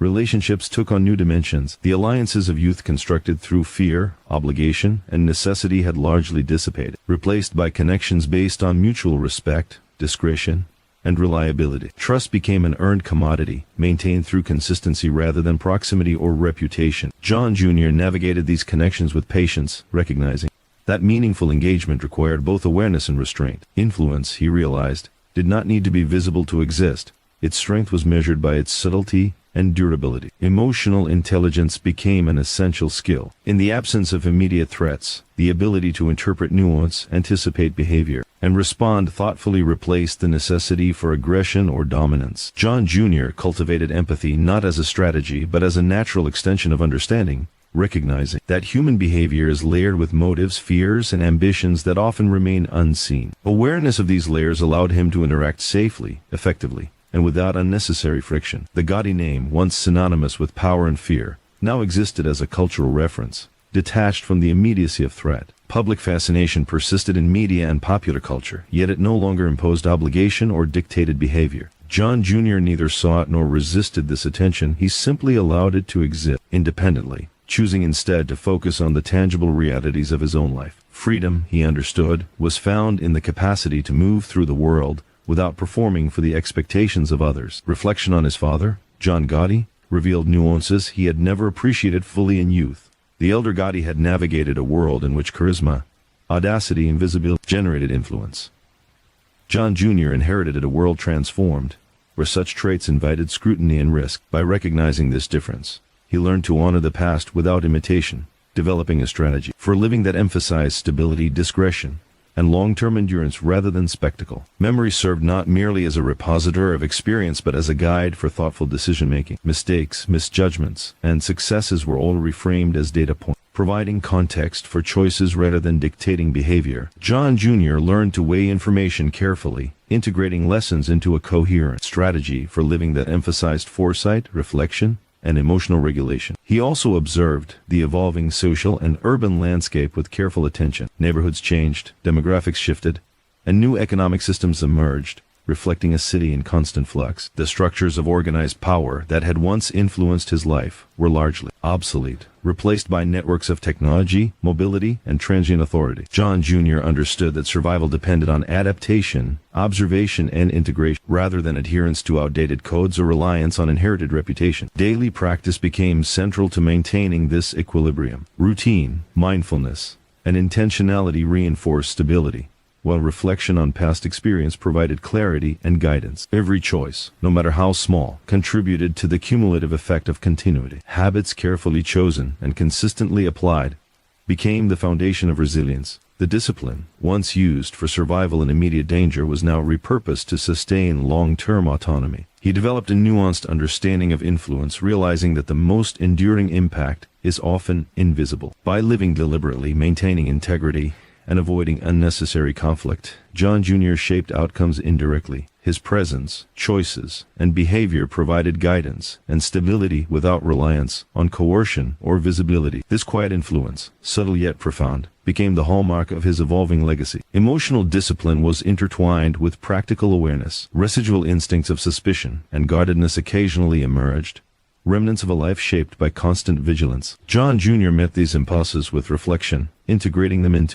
a framework of measured action, rather than reactive behavior. Over time, this internal mastery reinforced external stability, creating a feedback loop of endurance and autonomy. Legacy, in its truest form, emerged through consistency rather than recognition. John Jr. understood that the continuation of life, the preservation of equilibrium, and the refusal to perpetuate cycles of harm constituted a profound form of enduring influence. The lessons embedded in this approach were not dramatic or public, but they were visible to those who observed with awareness and to the self who practiced them daily. Through years of deliberate living, he cultivated a sense of freedom that eluded him in earlier decades. Freedom from the cycles of expectation, freedom from immediate consequence, and freedom from inherited patterns of action became tangible realities. In this freedom, John Gotti Jr. experienced a rare mastery, the ability to live fully, intentional, and with autonomy in a world once defined by observation, pressure, and inherited notoriety. In the stillness of this practice, he recognized that true survival does not require dominance, fear, or spectacle. It requires patience, reflection,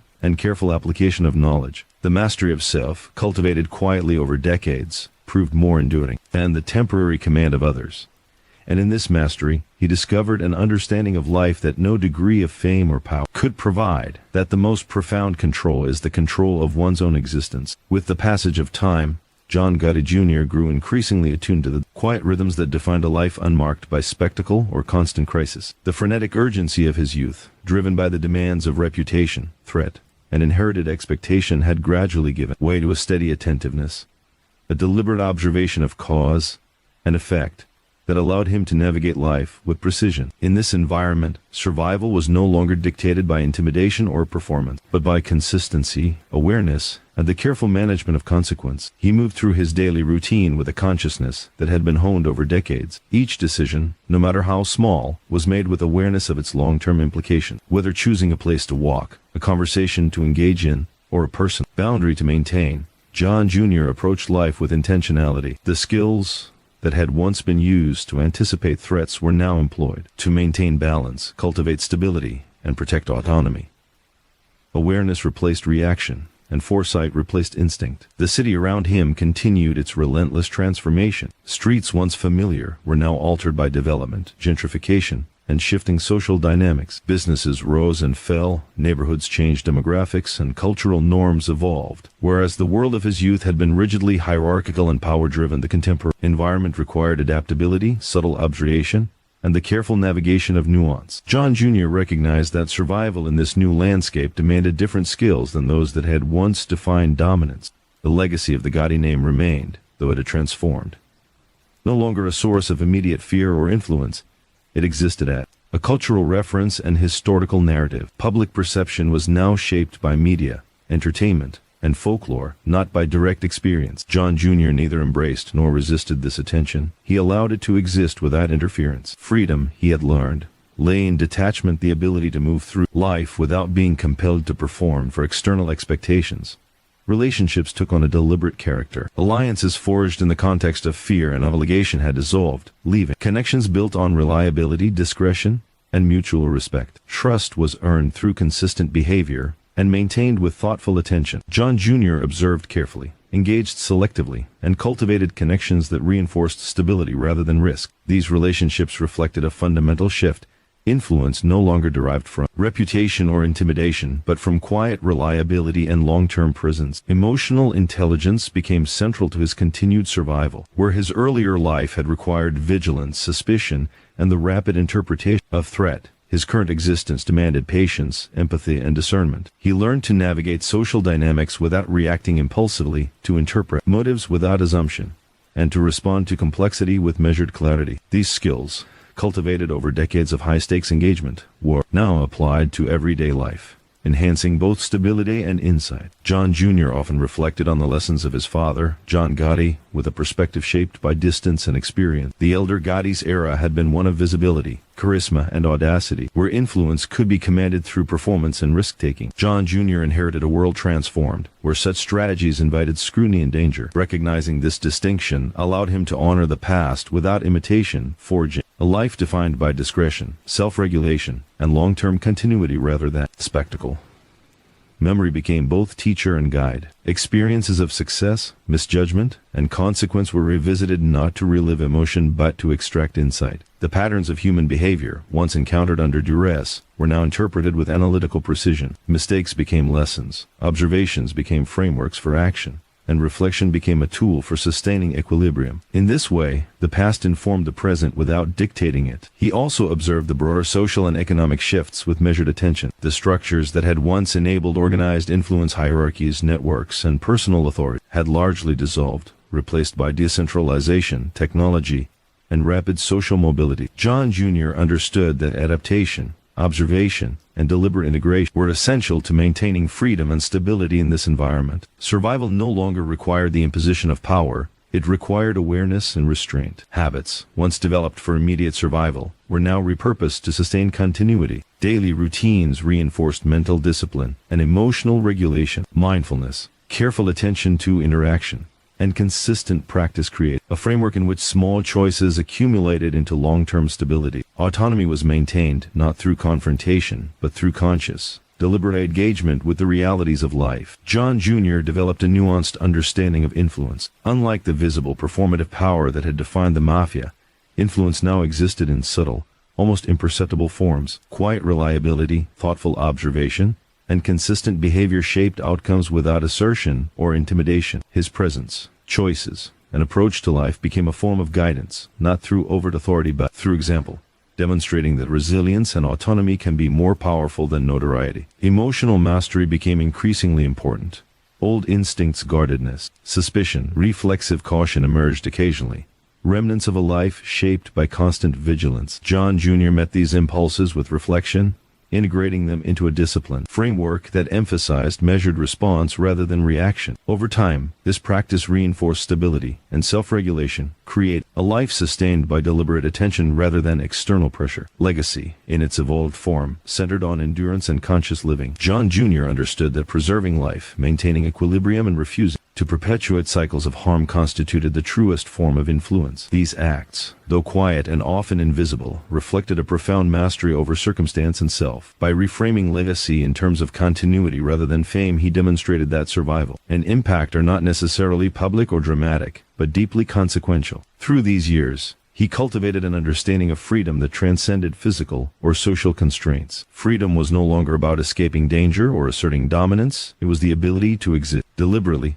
to choose engagement selectively, and to live in a state of mindful autonomy. Each decision, each reflection, and each act of restraint reinforced this freedom, transforming everyday life into a practice of self-governance. Ultimately, John Gotti Jr. discovered that mastery of existence does not require notoriety, power, or spectacle. It is cultivated through reflection, discipline, observation, and thoughtful decision-making. The endurance of life, maintained with intention and awareness, became the measure of true influence, and in this ongoing practice, he achieved a rare and profound understanding that the quiet management of self and circumstance offers a freedom more lasting and resilient than any form of external power. By the time John Gotti Jr. had entered this later stage of life, he had internalized a perspective that had eluded him in his youth. Survival was less about confrontation and more about deliberate engagement with reality. The urgency that had once driven every action, the constant negotiation of fear, loyalty, and expectation was replaced by patience, observation, and careful planning. Life was no longer a battlefield to dominate, but a landscape to navigate, a series of choices to be made with clarity and intention.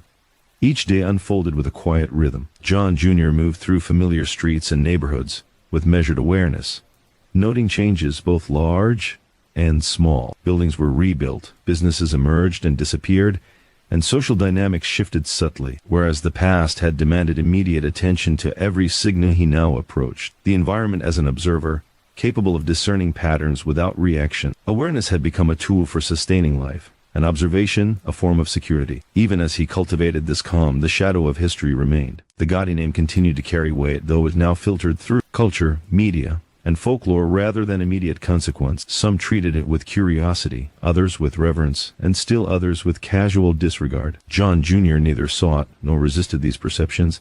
He allowed them to exist independently, focusing instead on the concrete realities of his own life. True freedom, he realized, was rooted in detachment, the ability to move through the world without performing for the expectations of others. Relationships reflected this philosophy. Alliances forged in fear or obligation had long since faded, replaced by connections built on trust, consistency, and mutual respect. He approached social interactions selectively, aware that meaningful engagement required discretion and reliability. Influence, he recognized, was no longer measured by visibility or dominance, but by the subtle power of presence, example, and thoughtful action. Quiet consistency became the strongest form of authority. Emotional intelligence became central to daily life. Where once vigilance and suspicion had been essential, now patience, empathy, and discernment guided interactions. John Jr. learned to interpret motives, anticipate behavior, and respond with measured clarity. These skills, honed over decades of navigating high-stakes environments, were applied now in mundane contexts, reinforcing stability and fostering meaningful connections without risk. The lessons of his father, John Gotti, provided context rather than command. The elder Gotti had operated in a world of spectacle, charisma, and audacity, where influence was enforced through visibility and defiance. John Jr. inherited a transformed environment, one in which such traits invited scrutiny rather than admiration. Understanding this distinction allowed him to honor his father's legacy without attempting replication, crafting a life that emphasized patience, discretion, and long-term endurance over notoriety. Memory served as both teacher and compass. Events of the past, once charged with immediate consequence, were now analyzed for insight. Mistakes became lessons, successes offered guidance, relationships were interpreted for patterns and understanding. Reflection replaced reaction, providing a framework for deliberate living, in which choices were informed by experience but not dictated by it. The evolving urban landscape demanded ongoing adaptation. Neighborhoods shifted, social networks evolved, and economic opportunities were increasingly shaped by technology and mobility rather than traditional hierarchies. John Jr. recognized that survival no longer required coercion or reputation. It required observation, adaptation, and integration into the changing world. The ability to navigate subtle shifts, anticipate developments, and maintain. Personal stability became more critical than any external display of power. Daily routine became a practice of endurance and mastery.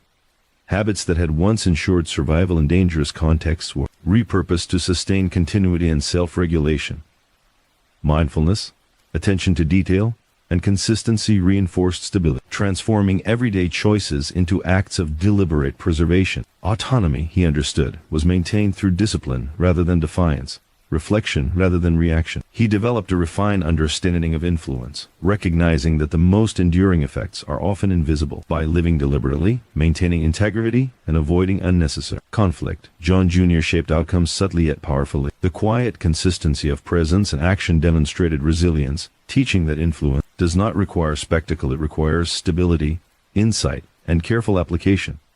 Emotional mastery remained essential. Reflexive suspicion, caution, and vigilance occasionally resurfaced, echoes of a life shaped by constant threat. John Jr. confronted these impulses with reflection and integration, ensuring that instinct informed awareness rather than dictating behavior. This practice reinforced internal equilibrium, creating a life sustained by thought and observation rather than fear or expectation. Legacy, redefined, centered on the principles of endurance, self-regulation, and thoughtful living. John Jr. recognized that preserving life, maintaining balance, and avoiding the perpetuation of destructive cycles constituted the truest form of influence. Acts performed quietly, consistently, and without public recognition became the defining markers of mastery. Survival and legacy were now measured by resilience and discretion, rather than by notoriety or power. Through this lens, he found a profound sense of freedom. Freedom was no longer the absence of threat, but the presence of deliberate choice, the capacity to navigate life without compulsion, and the ability to exist beyond inherited cycles. Each decision, reflection, and practice of restraint strengthened autonomy, enabling a life unbounded by expectation yet grounded in responsibility.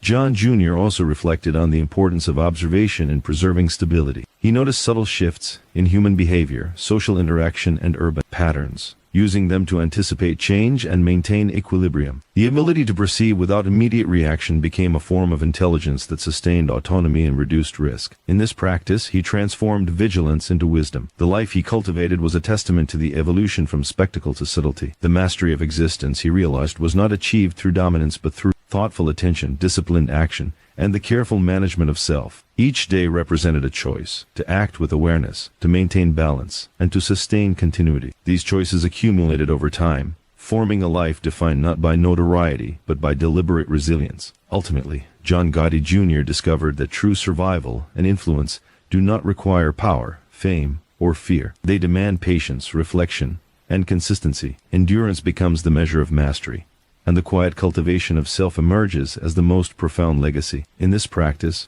he achieved an understanding of life unavailable to those who rely solely on spectacle, the power to exist fully, deliberately, and with autonomy in a world shaped by observation, choice, and awareness. As John Gotti Jr. progressed further into the quiet years of his life, he began to perceive the nuances of existence in ways he had never experienced before. Life, once defined by urgency, loyalty, and the need for immediate action, had become a study in deliberate attention. He had learned to navigate a world where the loudest voices did not command the most influence, and where subtlety, patience, and foresight were often more powerful than overt action. Each day became an opportunity to refine the practice of awareness, resilience, and conscious engagement with reality. The city that had shaped him continued to evolve. Streets that once carried familiarity now carried transformation. Buildings were replaced, neighborhoods shifted, and communities redefined themselves. In this changing environment, John Jr. maintained a sense of orientation through careful observation. Every interaction, every moment, and every small detail was noticed, cataloged mentally, and used as guidance for decision-making. Awareness had become his most valuable tool,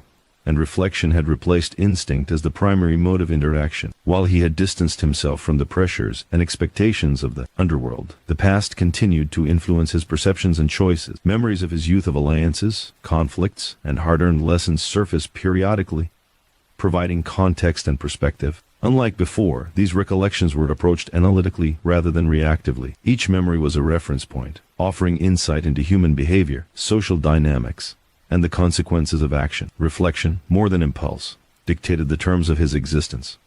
Relationships became exercises in intentionality and trust. Connections that had once been forged under necessity or fear had either dissolved or transformed. What remained were bonds built on consistency, discretion, and mutual respect. John Jr. approached these relationships with measured attention, understanding that stability and trust were cultivated over time, not demanded through visibility or authority. His influence now operated quietly, shaped by reliability and subtle guidance rather than by spectacle. Emotional intelligence was central to his continued survival and growth. In earlier years, vigilance, suspicion, and immediate interpretation of threats had been essential. Now, patience, empathy, and discernment were paramount. He learned to interpret hidden motives, anticipate reactions, and respond in ways that preserved harmony and minimized risk. The ability to manage not only external interactions, but also internal impulses became a defining feature of his autonomy. The Gotti name, once synonymous with power, fear, and notoriety,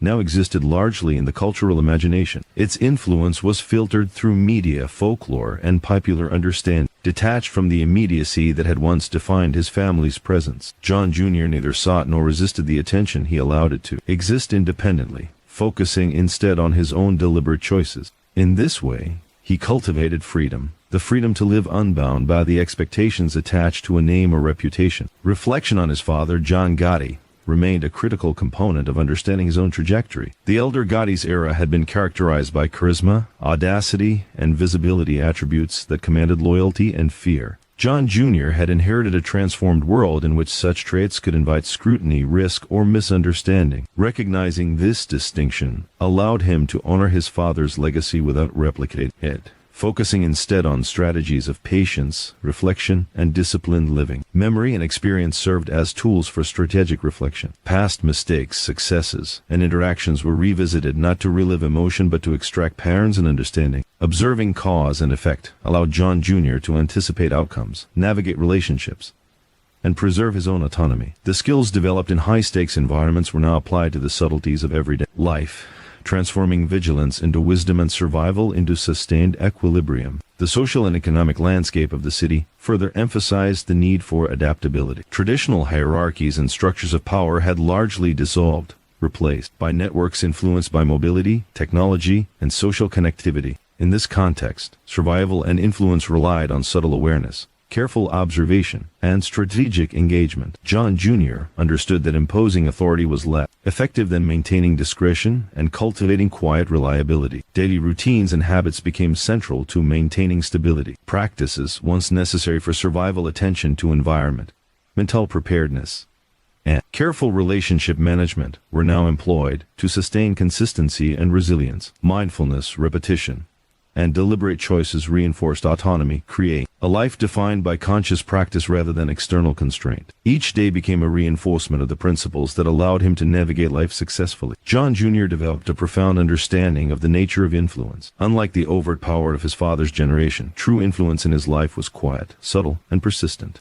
It manifested through reliability, discretion, and the careful accumulation of trust. His choices and actions, though often unnoticed by the wider world, shaped outcomes effectively, demonstrate that endurance and wisdom often outweigh visibility and spectacle in determining long-term success. Emotional discipline remained a cornerstone of his existence. Reflexive suspicion and caution, ingrained from years of vigilance, occasionally resurfaced. John Jr. approached these impulses with reflection, integrating them into a framework of thoughtful response. Over time, this practice reinforced a sense of internal control, ensuring that instinct informed awareness rather than dictating behavior, creating stability in both internal and external spheres. Legacy, redefined in this period, centered on endurance, self-awareness, and the careful application of lessons learned. John Jr. understood that preserving life, avoiding unnecessary conflict, and maintaining equilibrium represented a profound form of influence. These acts, often invisible to the world, constituted the truest measure of mastery and survival. Legacy was no longer a matter of reputation or notoriety, but of the sustained practice of life itself. Through this reflective practice, John Jr. cultivated a sense of freedom and mastery previously inaccessible. Freedom was no longer the absence of threat, but the conscious ability to choose engagement, maintain autonomy, and live deliberately. Each act of patience, reflection, and careful decision-making reinforced this freedom, transforming daily life into an ongoing exercise in self-governance and resilience. Observation and attention remained central. John Jr. noticed subtle shifts in social behavior, urban development, and interpersonal dynamics, using them to anticipate change and preserve equilibrium. Vigilance became wisdom, awareness became strategy. By attending to nuance without unnecessary reaction, He sustained a life of balance and adaptability, demonstrating that survival requires insight as much as strength. Ultimately, John Gotti Jr.'s life in this stage revealed a profound lesson. Mastery is not defined by visibility, fear, or control over others. It is cultivated through patience, reflection, discipline, and the careful management of self. Each day, each choice, each act of deliberate engagement contributed to a life marked, not by spectacle, but by endurance, adaptability, and thoughtful navigation. In this practice, he achieved a rare understanding that the most profound power lies not in domination, but in the ability to exist fully, deliberately and autonomously in a world shaped by observation, awareness, and conscious choice. By the time John Gotti Jr. reached the final stages of his journey, he had come to fully understand the subtleties of a life lived in the shadows of notoriety and the quiet endurance that defined true mastery. The chaotic energy of his youth, driven by inherited expectation, fear, and the constant need to assert presence, had gradually given way to a deliberate, measured existence. The city no longer demanded his immediate response. It offered lessons in patience, observation, and thoughtful action. He navigated these lessons with the clarity that only decades of experience could instill, balancing memory, reflection, and anticipation with a sense of calm authority derived not from fear, but from understanding. The environment around him had transformed completely since his early years. Streets that had once served as arenas of power and conflict now carried the rhythms of ordinary life. The rise and fall of businesses, the shifting demographics of neighborhoods, and the evolution of social interactions created a landscape that required careful observation rather than aggressive intervention. John Jr. walked these streets with a practiced attention to detail, noticing the smallest shifts in behavior, the subtle cues in conversation, and the hidden dynamics that governed everyday human interactions. Awareness had become a form of security, and observation a tool for shaping outcomes without exerting dominance. Even as the shadow of his family name persisted, it no longer imposed obligation or fear. The Gotti legacy, once an emblem of power and notoriety, existed primarily in media narratives, folklore, and public fascination. John Jr. neither resisted nor embraced this attention. He allowed it to exist independently of his personal life. Freedom, he understood, was cultivated by detachment, the capacity to move through the world unbound by expectation, unshaped by the assumptions of others, and defined instead by deliberate choice and careful action. Relationships in this final chapter of his life were guided by integrity, discretion, and trust. Bonds forged through fear or necessity had long since dissipated, leaving connections based on mutual respect and consistency. John Jr. engaged selectively, understanding that influence was no longer a matter of reputation or coercion but of presence and reliability. Quiet consistency, thoughtful listening, and measured interaction became his most potent tools, reinforcing stability both for himself and for those with whom he interacted. Emotional intelligence had evolved into a central pillar of his existence.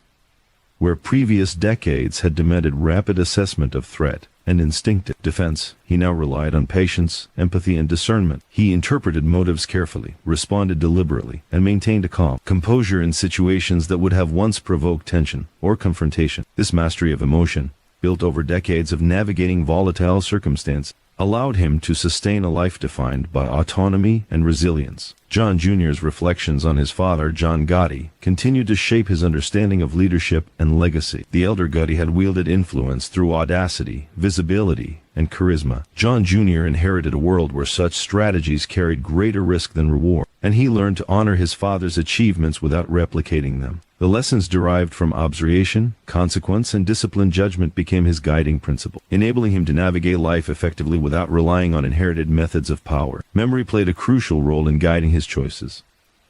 Past successes, misjudgments, and observed patterns of behavior offered insight into human nature, social dynamics, and long-term consequences. John Jr. approached these reflections analytically, extracting guidance without allowing emotion or nostalgia to dictate action. The interplay between past experience and present awareness became the foundation of his decision-making framework, allowing him to navigate complex interactions with clarity and poise. The city's evolving social and economic environment required ongoing adaptation. Traditional hierarchies of influence had largely dissolved, replaced by systems shaped by technology, mobility, and decentralized networks. John Jr. recognized that enduring stability depended on subtle awareness, foresight, and the careful management of interactions. Survival was no longer a matter of asserting dominance. It was achieved through strategic observation, deliberate engagement, and consistent measured behavior. Daily routines and disciplined habits became the scaffolding of resilience. Skills that had once ensured survival under threat, mental acuity, vigilance, and careful relationship management were now applied to maintaining stability and autonomy. Mindfulness, attention to detail,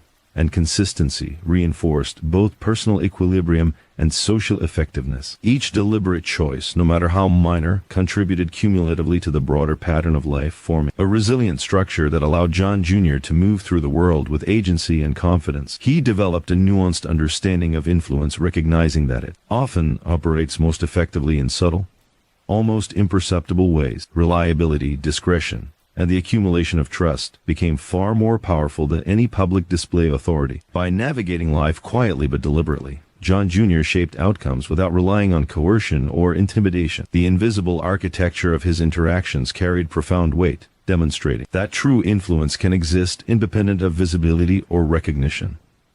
Emotional discipline remained essential. Reflexive suspicion, caution, and vigilance occasionally surfaced, remnants of decades spent under constant pressure. John Jr. met these impulses with deliberate reflection, integrating them into a conscious strategy of response. In doing so, he ensured that instinct-guided awareness rather than dictated action create an inner environment of equilibrium that supported every external engagement. Legacy at this stage was understood in its most refined form. John Jr. recognized that endurance, thoughtful engagement, and consistent self-regulation were the truest measures of impact. By preserving life, maintaining balance, and avoiding cycles of unnecessary conflict, he shaped a legacy that, while quiet, endured. Influence, he realized, does not require spectacle. It is cultivated in the consistent practice of awareness, discretion, and thoughtful living. Through this careful practice, John Jr. cultivated a profound sense of freedom. Freedom was not the absence of constraint, but the deliberate exercise of choice, the capacity to navigate life independently, and the ability to live authentically without being compelled by expectation or history. Each act of reflection, restraint, and deliberate engagement strengthened this freedom, transforming daily existence into a continuous practice of autonomy and mastery. Observation and attentiveness remained central. John Jr. noticed subtle shifts in behavior, social interaction, and urban patterns, using these cues to anticipate change and maintain equilibrium. Vigilance became wisdom, and insight became the basis for decision-making. In this practice, he transformed a life once dominated by urgency and conflict into one defined by strategic calm, thoughtful engagement, and enduring stability. Ultimately, John Gotti Jr.'s life reached a culmination that few could comprehend. The mastery he achieved was not measured by fame, notoriety, or control over others. It was measured by the consistent, deliberate cultivation of awareness, resilience, and autonomy. Survival, influence, and legacy were all expressed through patient observation, disciplined action, and the quiet navigation of life's complexities. In the stillness of this existence, he discovered a truth often overlooked. The greatest power is not exerted over others but exercised within oneself. Endurance, thoughtful engagement, and autonomy, these became the cornerstones of a life fully realized. And in this realization, John Gotti Jr. found the rarest form of mastery, the ability to exist deliberately, independently, and fully in a world shaped by history, choice, and awareness. A life once defined by chaos and expectation had transformed into one of deliberate practice, quiet influence, and enduring self-mastery, a legacy invisible to most, but profound in its depth, subtlety, and wisdom. The culmination of John Gotti Jr.'s life, as seen through decades of observation, choice, and experience, reveals a narrative that transcends the sensationalism often associated with the Mafia. This was a life not simply defined by notoriety, power, or fear, but by the painstaking journey of learning to navigate the consequence of inherited legacy, the weight of expectation, and the intricate dynamics of human relationships shaped by extreme circumstances. By the time he reached the later stages of his life, John Jr. had developed a perspective few could truly comprehend. The mastery of existence itself required patience, reflection, awareness, and the disciplined management of both internal and external worlds. From his earliest memories, life had been a delicate balance between survival and assimilation into the shadowed world of organized crime. Growing up under the watchful eye of his father, the infamous John Gotti, meant that observation was a skill honed from an early age. Every interaction, every gesture, and every whispered conversation carried meaning, often signaling loyalty, betrayal, or opportunity. John Jr. learned that influence was not merely a matter of intimidation or display, but a nuanced understanding of power dynamics that required both strategic foresight and emotional acuity. The street became his classroom, the family's legacy a curriculum, and his life the ultimate test of adaptability and endurance. As he matured, the consequences of the family name became increasingly apparent. Every choice was scrutinized by allies, rivals, and law enforcement alike. The mantle of responsibility, inherited at birth, was heavy. Yet, in these pressures, John Jr. discovered the value of restraint. He learned that true control did not come from reactionary violence or bold spectacle, but from measured actions, calculated decisions, and the quiet cultivation of trust.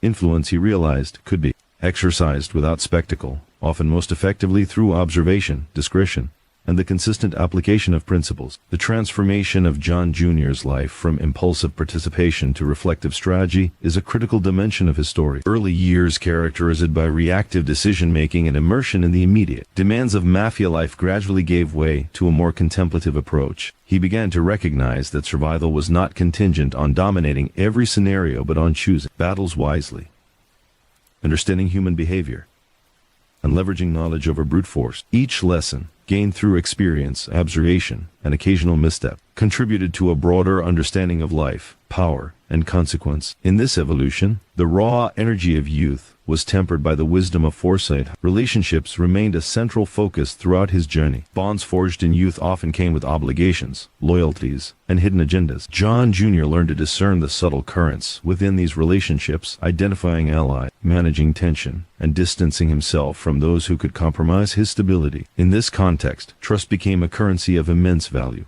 It was no longer given freely but earned through consistency, respect, and discretion. Each interaction became an opportunity to reinforce autonomy, influence outcomes subtly, and navigate the intricate social ecosystem of those who surrounded him. He recognized that influence is most enduring when it is subtle, silent, and exercised with wisdom rather than fear. As the social and urban landscape evolved, John Jr. adapted to shifting realities. The structures that had once governed organized crime, the hierarchical family system, overt displays of authority, and clearly delineated territories had been disrupted by changing law enforcement practices, technological advancement, and evolving cultural attitudes. Success, survival, and influence in this new world demanded an understanding of nuance, subtlety, and the indirect mechanisms of power. Observation became paramount, strategy became preemptive rather than reactive, and adaptability became the key to enduring relevance. The psychological dimension of John Jr.'s life was equally significant. Growing up under the shadow of one of the most notorious figures in American criminal history meant that identity was inextricably linked to family reputation. Yet,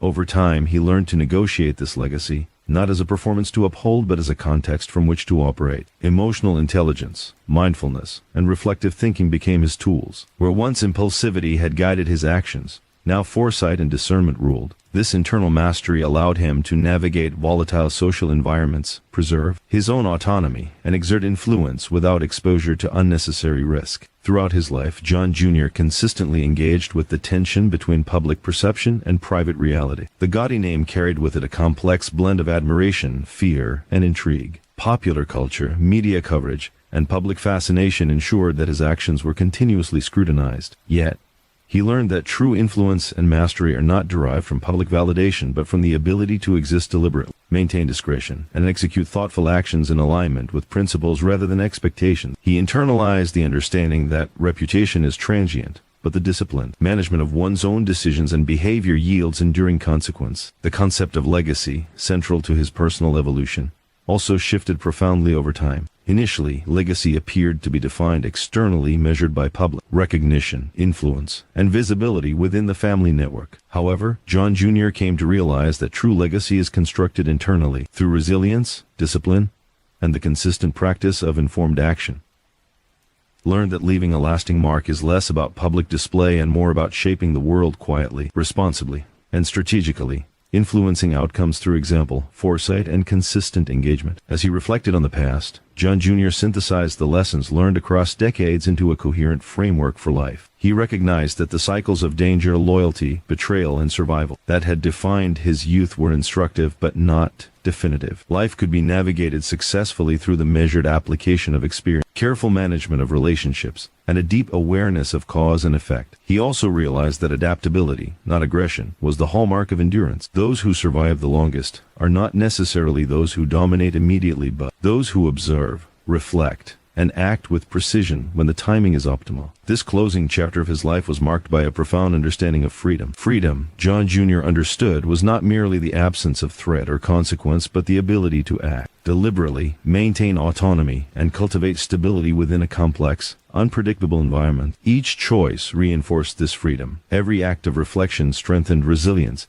and consistent attention to relationships, behavior, and circumstance ensured continued survival without unnecessary exposure. In essence, he achieved a level of control that had eluded him in earlier decades, mastery over himself and his environment. Through this lens, John Gotti Jr.'s story becomes not simply one of crime, notoriety, or family legacy, but a study of human behavior, resilience, and the intricate mechanics of influence. It is a narrative of evolution from reactive youth shaped by external pressures to a reflective, strategic adult capable of navigating life with subtlety, discretion, and profound awareness. He demonstrated that enduring influence is exercised most effectively when it is invisible, cultivated quietly, and sustained through consistent action rather than public performance. In conclusion, the story of John Gotti Jr. offers insights that transcend the world of organized crime. It is a narrative about understanding consequence, mastering self, and exercising discretion in complex social environments. It illustrates that legacy is not measured by notoriety or public recognition, but by the deliberate cultivation of resilience, strategic awareness,